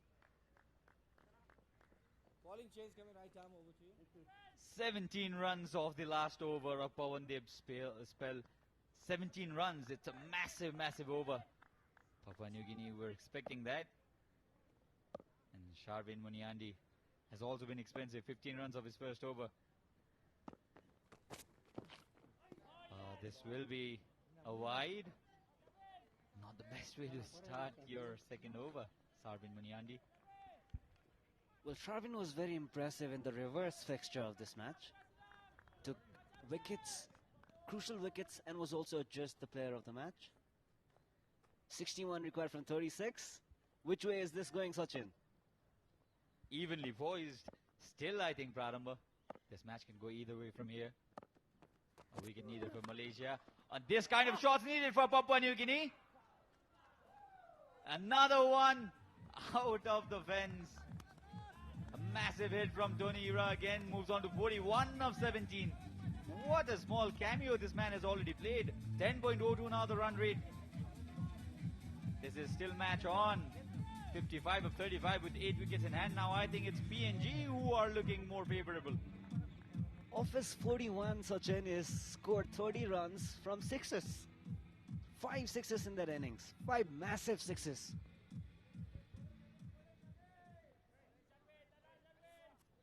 Six sixes among Asadvala and Tony Ura. This is now looking much easier for PNG. 55 of 35 in a T20 is something I think you expect the team to get. And if PNG win here, it will be a crucial match tomorrow. Shot wide. Lucky, he'll have to say.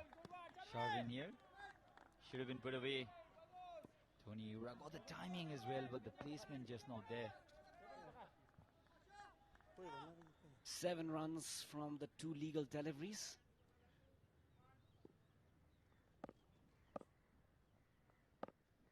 Malaysia will be looking at where they failed in terms of bowling. Hint of outward movement here for Sharvin Muniandi. Just a single this time. Now first time in the last 10 overs the required run rate has come down from 11 and over.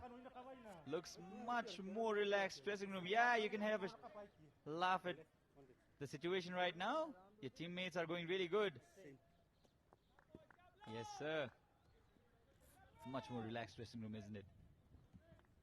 All thanks to the skipper, Vala, and the big hitter, hitman Tony Ura. Let's not make the ballers wait. Yes, showing his arms there. They're already celebrating, boys. You have not won the match still. 54 more runs to win. Wide. They've struggled with the line, the Malaysian bowlers today. Only 5 extras given by PNG, not the same case with Malaysia. They've struggled with line. 53 of 33. Slowly getting their hands on the grip of this match.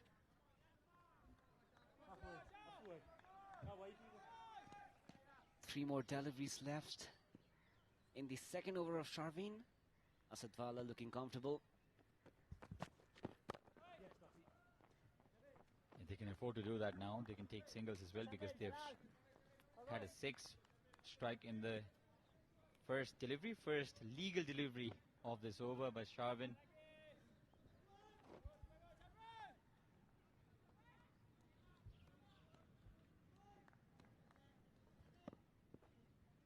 Back in the strikes, Tony Ura. Strike rate in T20 internationals, very impressive, above 140s. He's lived up to his expectation, isn't it? Slashes this hard. The ball has taken the aerial route and dropped. They needed this wicket, Malaysia. Have they dropped the series here? How costly will this drop be? Tony Ura batting at 44 for 20. Was the opportunity for a breakthrough?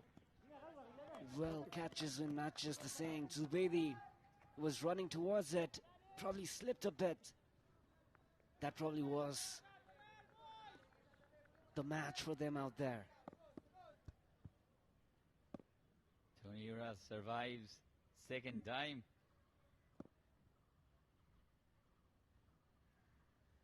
2 runs most importantly for PNG. So dot delivery to complete the 15th over. PNG 147 for 2, and there will be a change in the commentary box.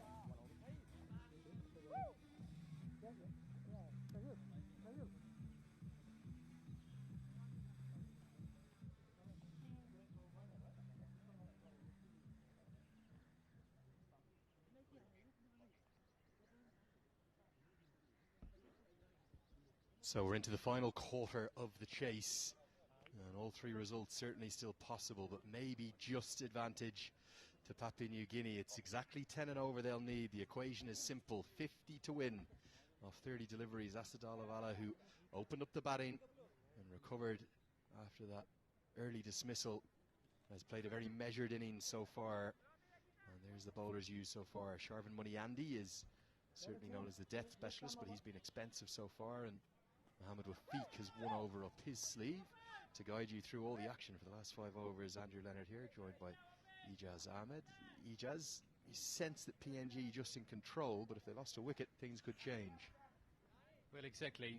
Thank you very much. And I think the next 20 minutes will set the fate and destiny of PNG. That's how they will be going in this tri-series. But here, I think the captain is leading right from the front.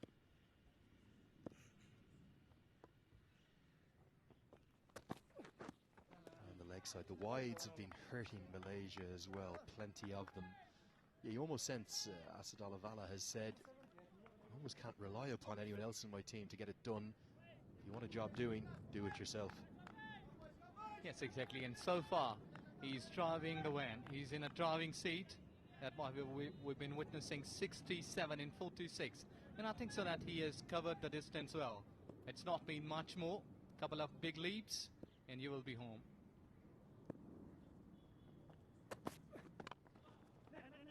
Wafiq's final over is going to be a crucial one, and again I sense here that Vala probably won't look to necessarily attack Mohammed Wafiq, the pick of the Malaysian bowlers in the series so far, but they can get 7 or 8 off this over. It'll then be overs 17 and 18 that they'll really go after. That's the partnership. 87 coming off 40, but Vala's been allowed to play the way he has because of a sparkling knock from Tony Horner. 5 sixes in that 44. Leather's been flying during this series, it's fair to say. Yes, exactly. Really a wonderful inning, and I think so that he's picking up the gaps well. He's hitting the bowlers, he's denting the bowlers, and making his presence. Tries to repeat the dose, and it's going to go all the way for 6. The way Ura's gone, it's been kind of 6 or nothing. Just a free, lazy flow of the bat. He gets to 50. And he gets a big hug from his skipper. It's come from just 22 deliveries, the fastest T20I 50 that he's ever made. It's his 7th T20I 50. He's got 100 as well, and this may well be the best of all of those innings. Exactly, and second in this series. What a wonderful time to have a 50. When his team is under a huge pressure, you need him, and I think so he's pretty neat and clean in scoring those shots. Look at that, just leaning forward and cutting that delivery, going over the long off, hitting it massive. So maximum, what a good hit. 155 now. Yeah, really good shot, and that shot there shows the kind of touch that Ora has been in the last couple of days. No real runs in the ODI series, but the switch to the shortest format has just livened the big man up, the hit man up. Averaging 36. Listen to these scores the last few days: 56, 43, and now 50 not out. And all 3 of those innings have come in really good time.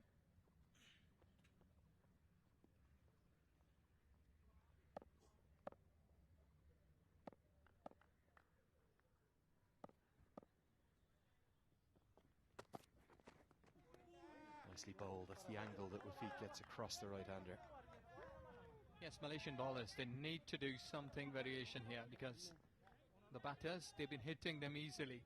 lack of pace. Slower one might be a Yorker that can work for them, because I've seen that anything pitch shot that these batters from PNG, they will surely hammer you well, and they did, because so far that has been the picture. 47 deliveries, 68 runs, 23 deliveries, 50 runs. So you can watch those equations.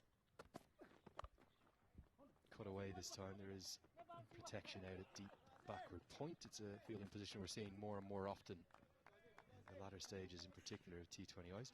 Malaysia, they're going to have 2 bites at the cherry, literally. If they can win this today, they are into the final. If not, they'll have to pull off a big upset against the hosts in our final group game on Super Saturday here, where it's going to be a bouncing TU International Cricket Ground. It was pretty quiet up there in the stands today as I went for a wander. Everyone was a little bit shy as well. Nobody wanted to come on and have a chat to me on air. Well, the other day I couldn't get them off air, but today they didn't want to come on. Yes, we did see. You're really a popular face here. It's a sort of second home for you, and people really loves you. I love them. What a second home it is. This one's hit down the ground. Will just be 1. If you've never come to Kathmandu, I could not recommend it highly enough. You might have no expectations of the city. A lot of people who come here, they come only to trek. They go up into the Himalayas and they take on one of the big peaks maybe, or just go for some beautiful walks in the scenery. Maybe they might even go up as far as base camp of Everest. But if you just come to the city, it gets under your skin, this place. The cafes, the culture, the music, and the friendliness of the locals, it's second to none. Hoiks this one into the leg side. PNG staying right up with that required run rate. We should be in for another thrilling finish. It'll be our 4th in 5 games. 16 gone, 158 for 2.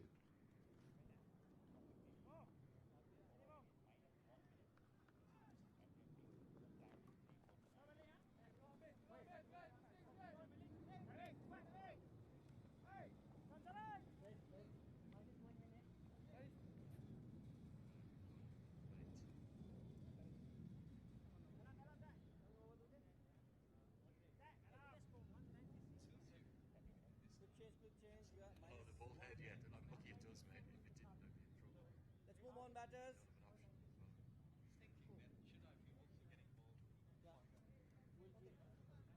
Move on, let's not miss the ballers wait. They are 1 minute down already. Coming right arm over to you. So the final 4 overs. Can PNG stay alive? Well, bowlers will give you the better picture that how they will be pitching. Slower one should be fast. This has been an issue though, the wides and the freebies. Anytime Malaysia have looked like putting some pressure on, and they certainly got pressure on early in the power play. I was pulling my lack of hair out on the first stint because PNG batters were just knocking the ball around. At the end of the 4th over, they were 23 for 1. I couldn't understand their approach, but maybe Asad Vala will tell me after the game. This was our approach. It was to bat time. And once you're in on the wicket, you can't miss. Oh dear!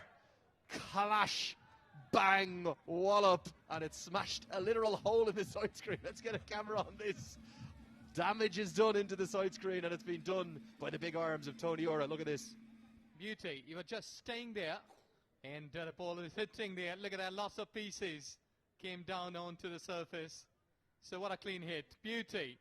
This is extremely... Ora's been the aggressor in it, and Vala's played a very fine hand as well. There's going to need to be some running repairs. There's the points table. We'll come back to that in a second. Tries to repeat the dose over the offside. Third man's up in the circle, and it's down towards the head coach of Papua New Guinea, who again gets out of the way. What's going on with Carl Sandry's fielding? That's the 4th or 5th time he's missed out on a simple one. Yes, you know, this is all bad bowling. I think that, there you go. There you go. Who's got the paint can? Come on, we might need to stop play. You can't call that a side screen, it's white. Look at the impact, it's like a crater on the moon. The Tony Ora's hit, 62 off 27. What a knock. No ball. No ball signalled. The train has come well and truly off the Malaysian tracks. And if they don't change something rapidly, they're going to be heading back to Kuala Lumpur on an early flight. Yes, exactly. They have been more predictable. No ball and a free hit. Here you go. You can go over the mountains. And let's see Tony Ura, who has got the ability to hit big. 28-62. And I think so that if he can hit here on this delivery, I think they will be home quite early. We don't have to wait for the 20th over. Possibly this game will be finishing earlier. Vala has the free hit to work with. Big swing and a miss. Strike one through to the keeper. Yeah, these two, Tony Ura and Asad Vala, they've been the heartbeat of the PNG side for the best part of a decade now. They also actually hold the record for the highest ever T20I partnership. That was against Namibia at the T20 World Cup qualifier at the Academy ground there. 125 they put on opening the batting. This time it's for the third wicket. This partnership may be even more impressive than that one. Just a sheer importance. How many times have we seen boundaries played behind square today? Malaysia got a lot, and this time it's Vala who capitalises, moves into the 70s. Excellent. This is really a wonderful batting. And we've been witnessing captain driving in a front. There you go, slice it hard. Third man was up and he has got and availed that opportunity properly. Going down to the third man. This is not a half shot. This has been properly watchful in cricketing shot. I said at the toss, or sorry, the pitch report I was doing, win the toss, have a bowl, you'll chase it down. It's a very, very good wicket. They're looking very comfortable right now. Back live. This one's hit into the leg side, no timing, will just be a single. Remember, if PNG win, it doesn't matter the margin of victory. They will have a better net run rate than Malaysia, should Malaysia lose to the hosts tomorrow. Yes, exactly. Will be another good game tomorrow. Look at that. Malaysia, 2 games, 1 win, and the run rate, 1.234. PNG's down. Of PNG, the Barramundi side will be back there at the Hyatt Place Hotel, and they will be cheering on the hosts, as will all the home fans. 17 gone, PNG on the brink, really. 177 for 2.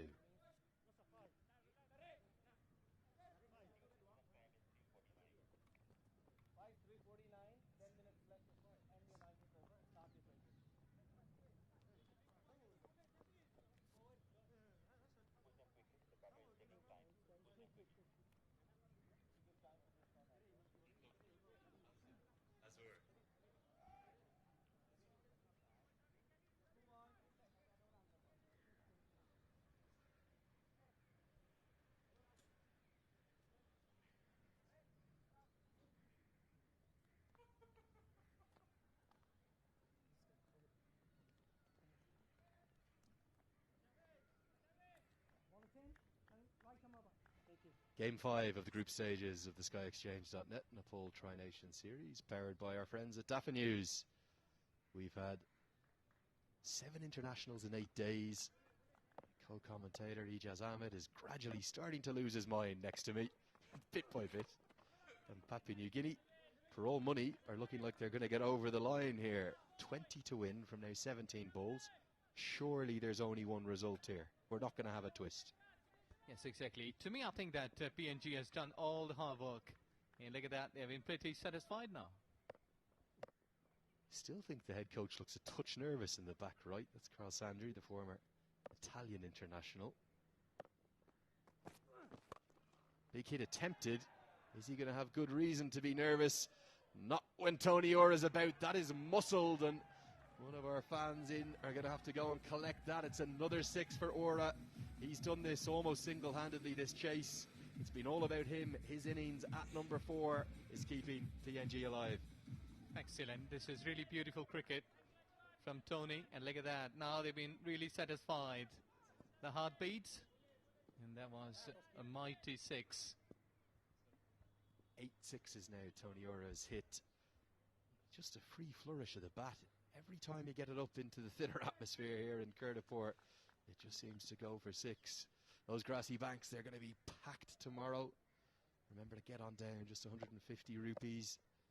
For Super Saturday, the final group stage game. There's going to be a lot riding on it, it looks like, too. Tries to repeat the dose. Comes up towards us. Watch out in the pavilion. Might have gone over the guest box, in fact. 6 more back-to-back sixes. Tony Ora, the innings of his international career. Exactly, this is really a beautiful, extremely well planned and well executed from Tony Ura. He was just there along with his captain, and what an inning they have built up here. See that, slot bit of away from the body, picked it up earlier, nice length to hit it, and there you go, into the stands. And now I think so, he's spoken earlier, this game is going to finish earlier. Umpire is having a bit of the work with the ball, because every time this is going into the stands, they will have to recheck it. But bowlers and fielders, they leaked runs. I think that Malaysia could have won this. 9th 6 for Tony Ora in this innings. In the history of the T20I game, he moves into the top 20 in terms of the number of sixes hit. 76 not out off 32 deliveries. Unbelievable striking. A big man with very broad shoulders. Going to try and repeat it into the leg side, flat, and not quite. So nearly a 10th 6, but it's a 1-bounce 4. This game is ending, and it's ending in a hurry. Yes, exactly. Tony Ura, he was just 4 runs to win, and there you go, back up lane. No, nothing to disturb to the batter. Just about to make it.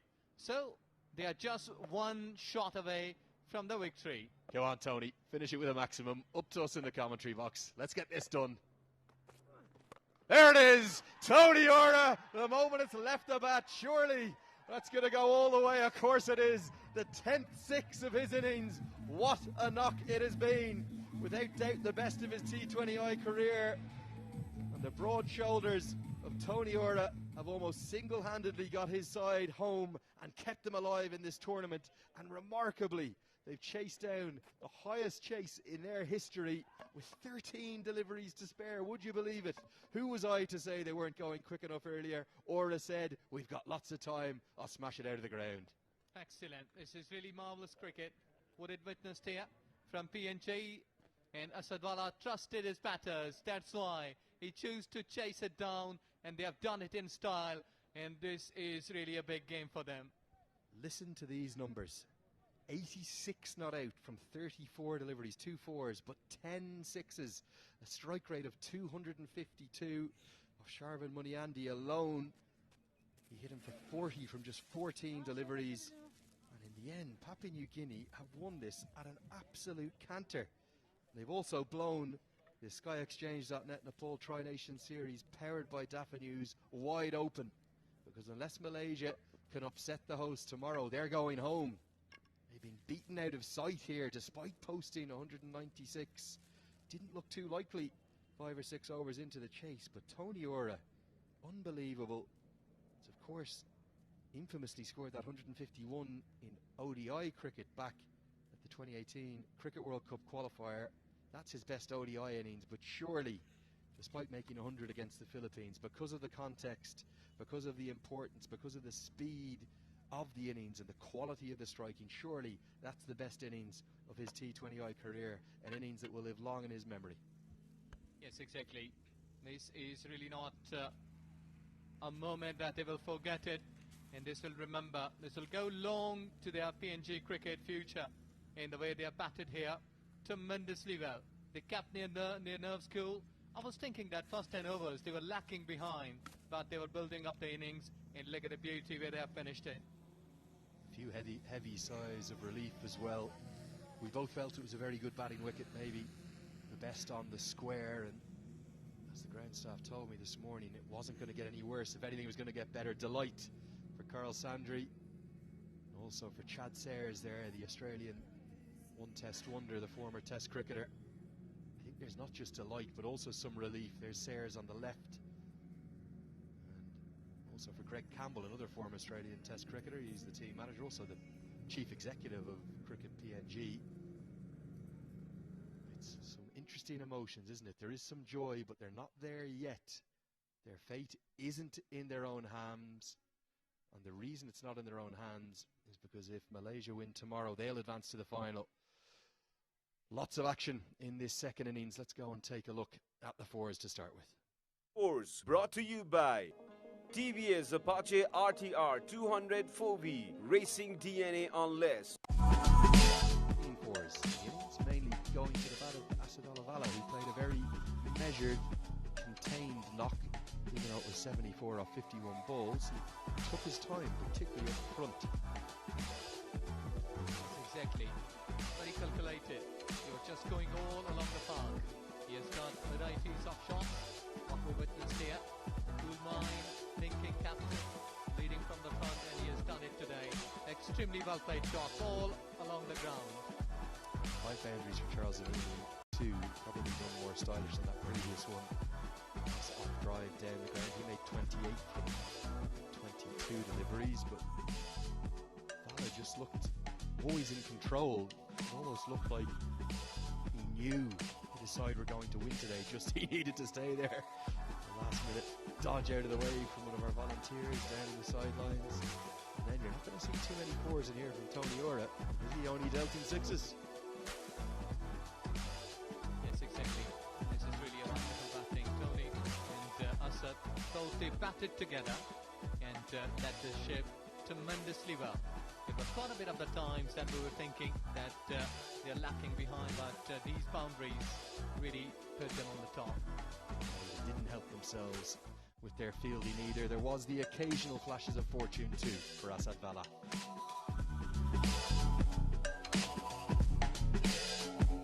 Fours brought to you by TVS Apache RTR 204V Racing DNA on less. The only 4 we actually saw in that package from Tony Ora was one that looked like it should have gone for 6. That's how well he batted today. He was outstanding. Sixes brought to you by Jagdamba Super Sign तथा Jagdamba Galma Plus Jasta Pata.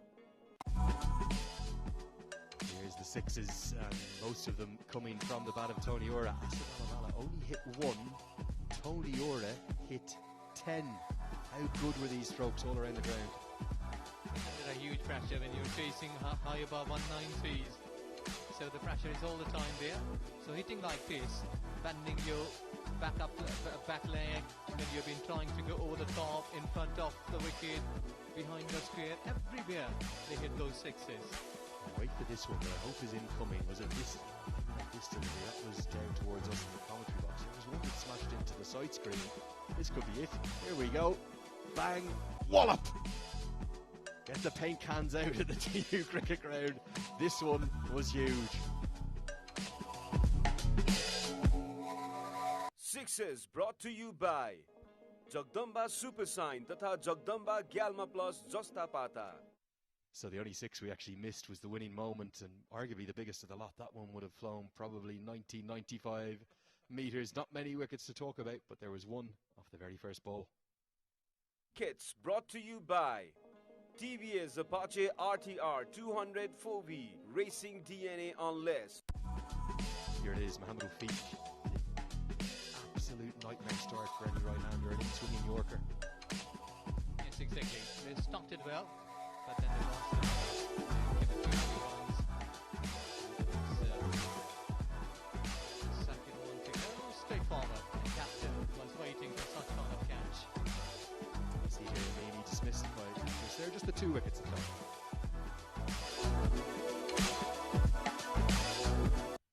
Kits brought to you by TVS Apache RTR 204V Racing DNA on less. Well, what a fantastic series we've had. 5 T20 internationals after the big upset in the ODI series. Papua New Guinea taking that one 2-0. And 4 of those 5 games have been thrillers at this fantastic venue. Those banks weren't too full today. Just about 100, maybe 150 fans came and joined us for the Battle of the Neutrals.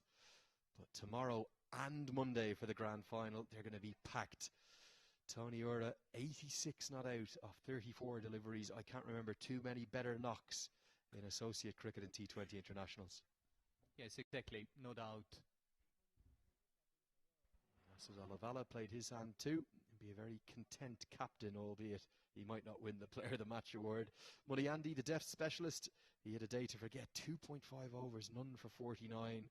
Pawandeep Singh was expensive with his left arm spinners as well, but none of the bowlers really, with the exception of Mohammed Wafiq, offered any penetration at all. And I think the Nepali batters back home, watching on live on Kirtipur HD TV in the hotel, will be licking their lips and looking to post a big score tomorrow. So that's the match summary. It's an 8-wicket win. It's as comfortable a chase of a total of that size you'll ever imagine. They've won with 13 deliveries remaining, and they've moved, albeit temporarily, into second place in the table. They'll only stay there if the home side can do them a favour tomorrow. Really looking forward to the action here tomorrow. For me, probably the standout innings, Tony Ora. What else stood out to you today? Papua New Guinea's bowling still struggling a little? Yes, I think so. That there was some sort of thing that Malaysia just leaked 2 runs, and I think so they were not in their boots. First couple of wickets, first one wicket, then after that they lost their way. Let's look at the series as a whole. 5 games. We'll have one more group game before we move on to the grand final on Monday.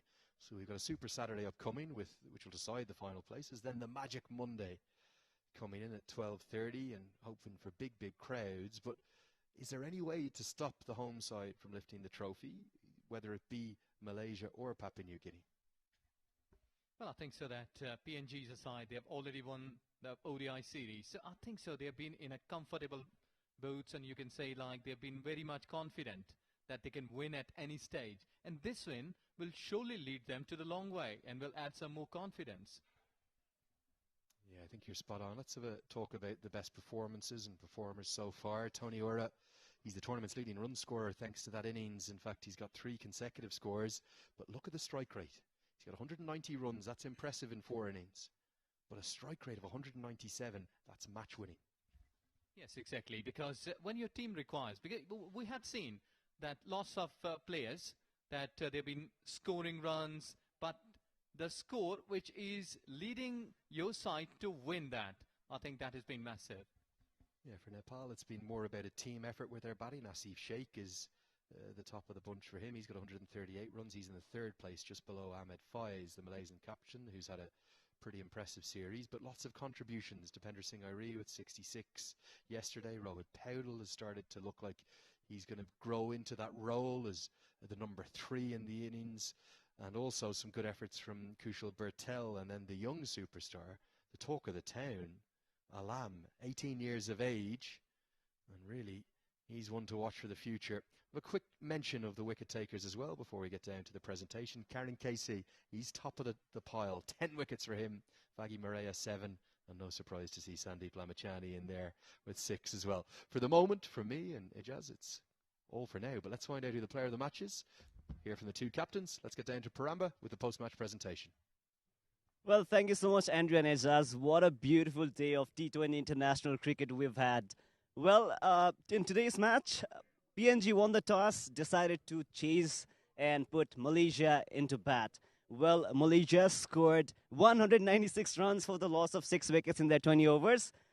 Skipper Ahmad Faiz, leading from the front, scored 63 runs from 43 deliveries. Zubedi also scored 46, quick fire from 22. Syed Aziz, 64 from 35. Well, Kabu Amorie picked 4 crucial wickets, giving away 29 runs. And in reply, PNG, what a brilliant chase that was. PNG, 199 runs for the loss of 2 wickets. Skipper Asad Vala, 74 not out. And what a beautiful, amazing, cracking innings of 86 runs by Tony Ura. And to join me in this post-match presentation, I'd like to first invite the Chief Executive Officer of Levin Sports, Amit Pokhrel. In addition to that, I'd also like to invite Uttam Neupane, the Managing Director of Kelmi Nepal, the official manufacturers of the sporting wears, jerseys of Nepal, football and cricket both. Now to begin with this post-match presentation and conversations with the players as the stars of the day, I'd like to first invite the Jaya player of the match, and it goes to none other than Kavua Vagi Moria for his 4 wickets, giving away 29 runs in the 3 overs.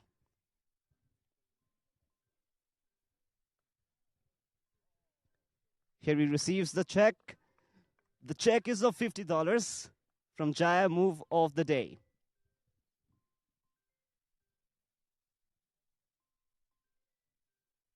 Thank you, Tony. well, that's going to be Moria. And moving on, I'd like to invite the losing captain for a bit of talk, Ahmad Fayaz, captain of Malaysia.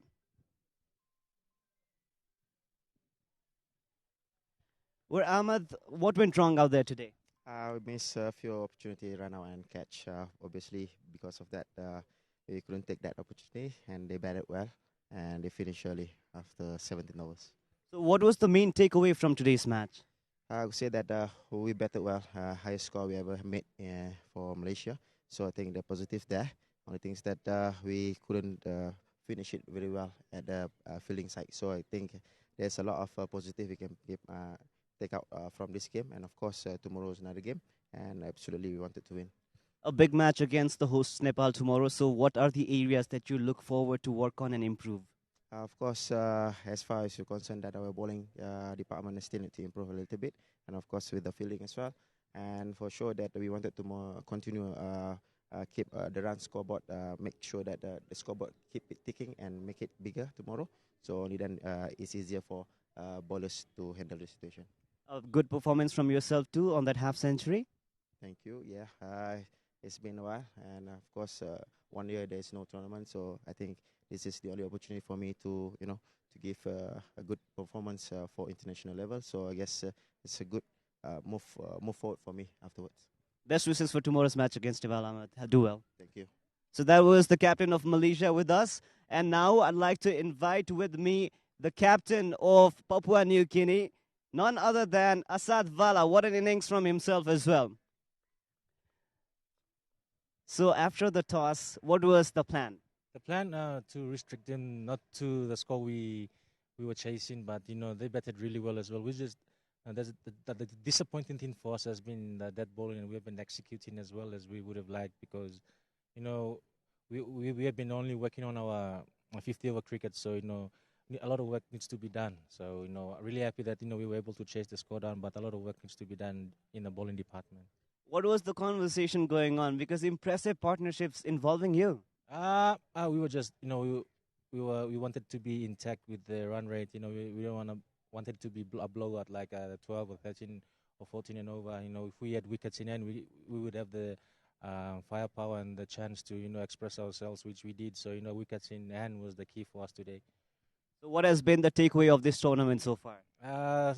I think for me, we just need to be with the bowlers. I think we need to be starting well and executing our plans in the middle overs and the depth as well. But I think our batting has been doing really well, but has been bringing us into the games and chasing really well. But I think we have been chasing a lot of runs. So hopefully we can learn from this and improve in the future matches. Will we be watching tomorrow's match? Hopefully, but we just want to have a good time, relax, and make the best team win. All right, thank you, Asad. Keep up with this form as well. Now is the time for the player of the match. I'm sure there are no guesses. It is Tony Ura, 10 massive sixes, 86 not out, did the job for his country. Can we please have a brief chat after you receive your check and the trophy as well? The check of the trophy? It's $150 and a trophy. Some photographs. Well, Tony, first of all, congratulations on that performance. What did you have for this breakfast? We have a PNG made biscuit. Yes, I have that one every in the morning. Every day in the morning. So that is the secret behind your success. So what was the plan and strategy while you were chasing a big, massive total? It was a historic performance from your team today. We have a plan, with my skipper. He was telling me to do this, not to do that. So I just followed his plans. So whenever you look at the ball, how does it come to you? Because you seem to be like this powerful guy. You're not dealing with boundaries. Only 1-4, 10 sixes. How do you do that? I just watch the ball and hit the ball. That's it. That's in my thoughts. Yeah. So tomorrow's match, Malaysia-Nepal, very important, and probably, looking forward to also, how do you see this tournament progressing?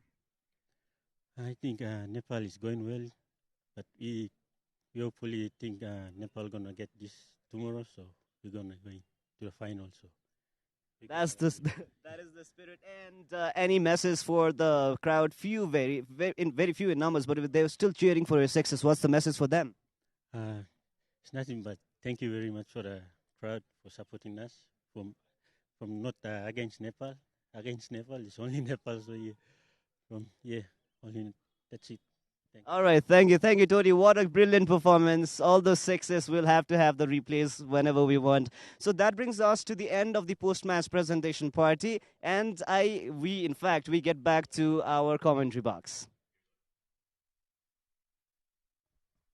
Thank you, Paramba. Great to see you looking after everything for us down there, and a very correct decision for the player of the match. You might have thought that Asadolavala, the captain who anchored the innings, but it was the power hitting of Tony Ora, 86 not out from 34 deliveries. 10-6 is the most in the history of any T20I innings for Papua New Guinea, and it's kept them alive in the tournament. It's been really impressive, and we've had 4 out of 5 games, absolute thrillers. The only one that wasn't was Malaysia against Nepal, so we've got a repeat game of that tomorrow. Maybe this time Malaysia can put up a really strong fight and stay in the tournament. They'll have to win to do that. If they don't, they're going home. You'd have to fancy Nepal tomorrow. Yes, by winning today, PNG, they have kept their hopes alive, and might be there is another big leap, and they will be winning it in a comfortable margin. But we'll have to wait and see for them tomorrow. That will be another big game like Nepal will be taking up against Malaysia. Yeah, you're spot on. Well, look, thank you so much for joining us up here in the commentary box, for Sachin, for Paramba, for Ijaz, for myself, Andrew Leonard, for all of the Kirtipur HD TV team. They're getting better and better. We've got some brilliant couple of broadcasts to come. So, Azur Kalagi, Dandavad, over to Sabina. So trination सिरिजमा Papua New Guinea versus Malaysia बीच match भएको थियो र धारी सिरिजमा Papua न्युगिनीले पहिलो जित हात पारेको छ। मलेसियालाई आज भएको खेलमा 8 विकेटले पराजित गर्यो र यो सँगै रन रेटमा पछि पार्दै अङ्क तालिकाको दोस्रो स्थानमा उक्लिएको छ पपुवा न्युगिनी र फाइनल नजिक पुगेको छ। जो मलेसिया आज जित हात पारेको भए फाइनलमा नेपालसँगको भेट पक्का गर्नेवाला थियो। अपेक्षा गरे अनुसारको नतिजा निकाल्न सकेन र हार बेहोर्न बाध्य भयो र मलेसियाको अब म्याथमेटिकल मात्र फाइनल पुग्ने सम्भावना बाँकी छ।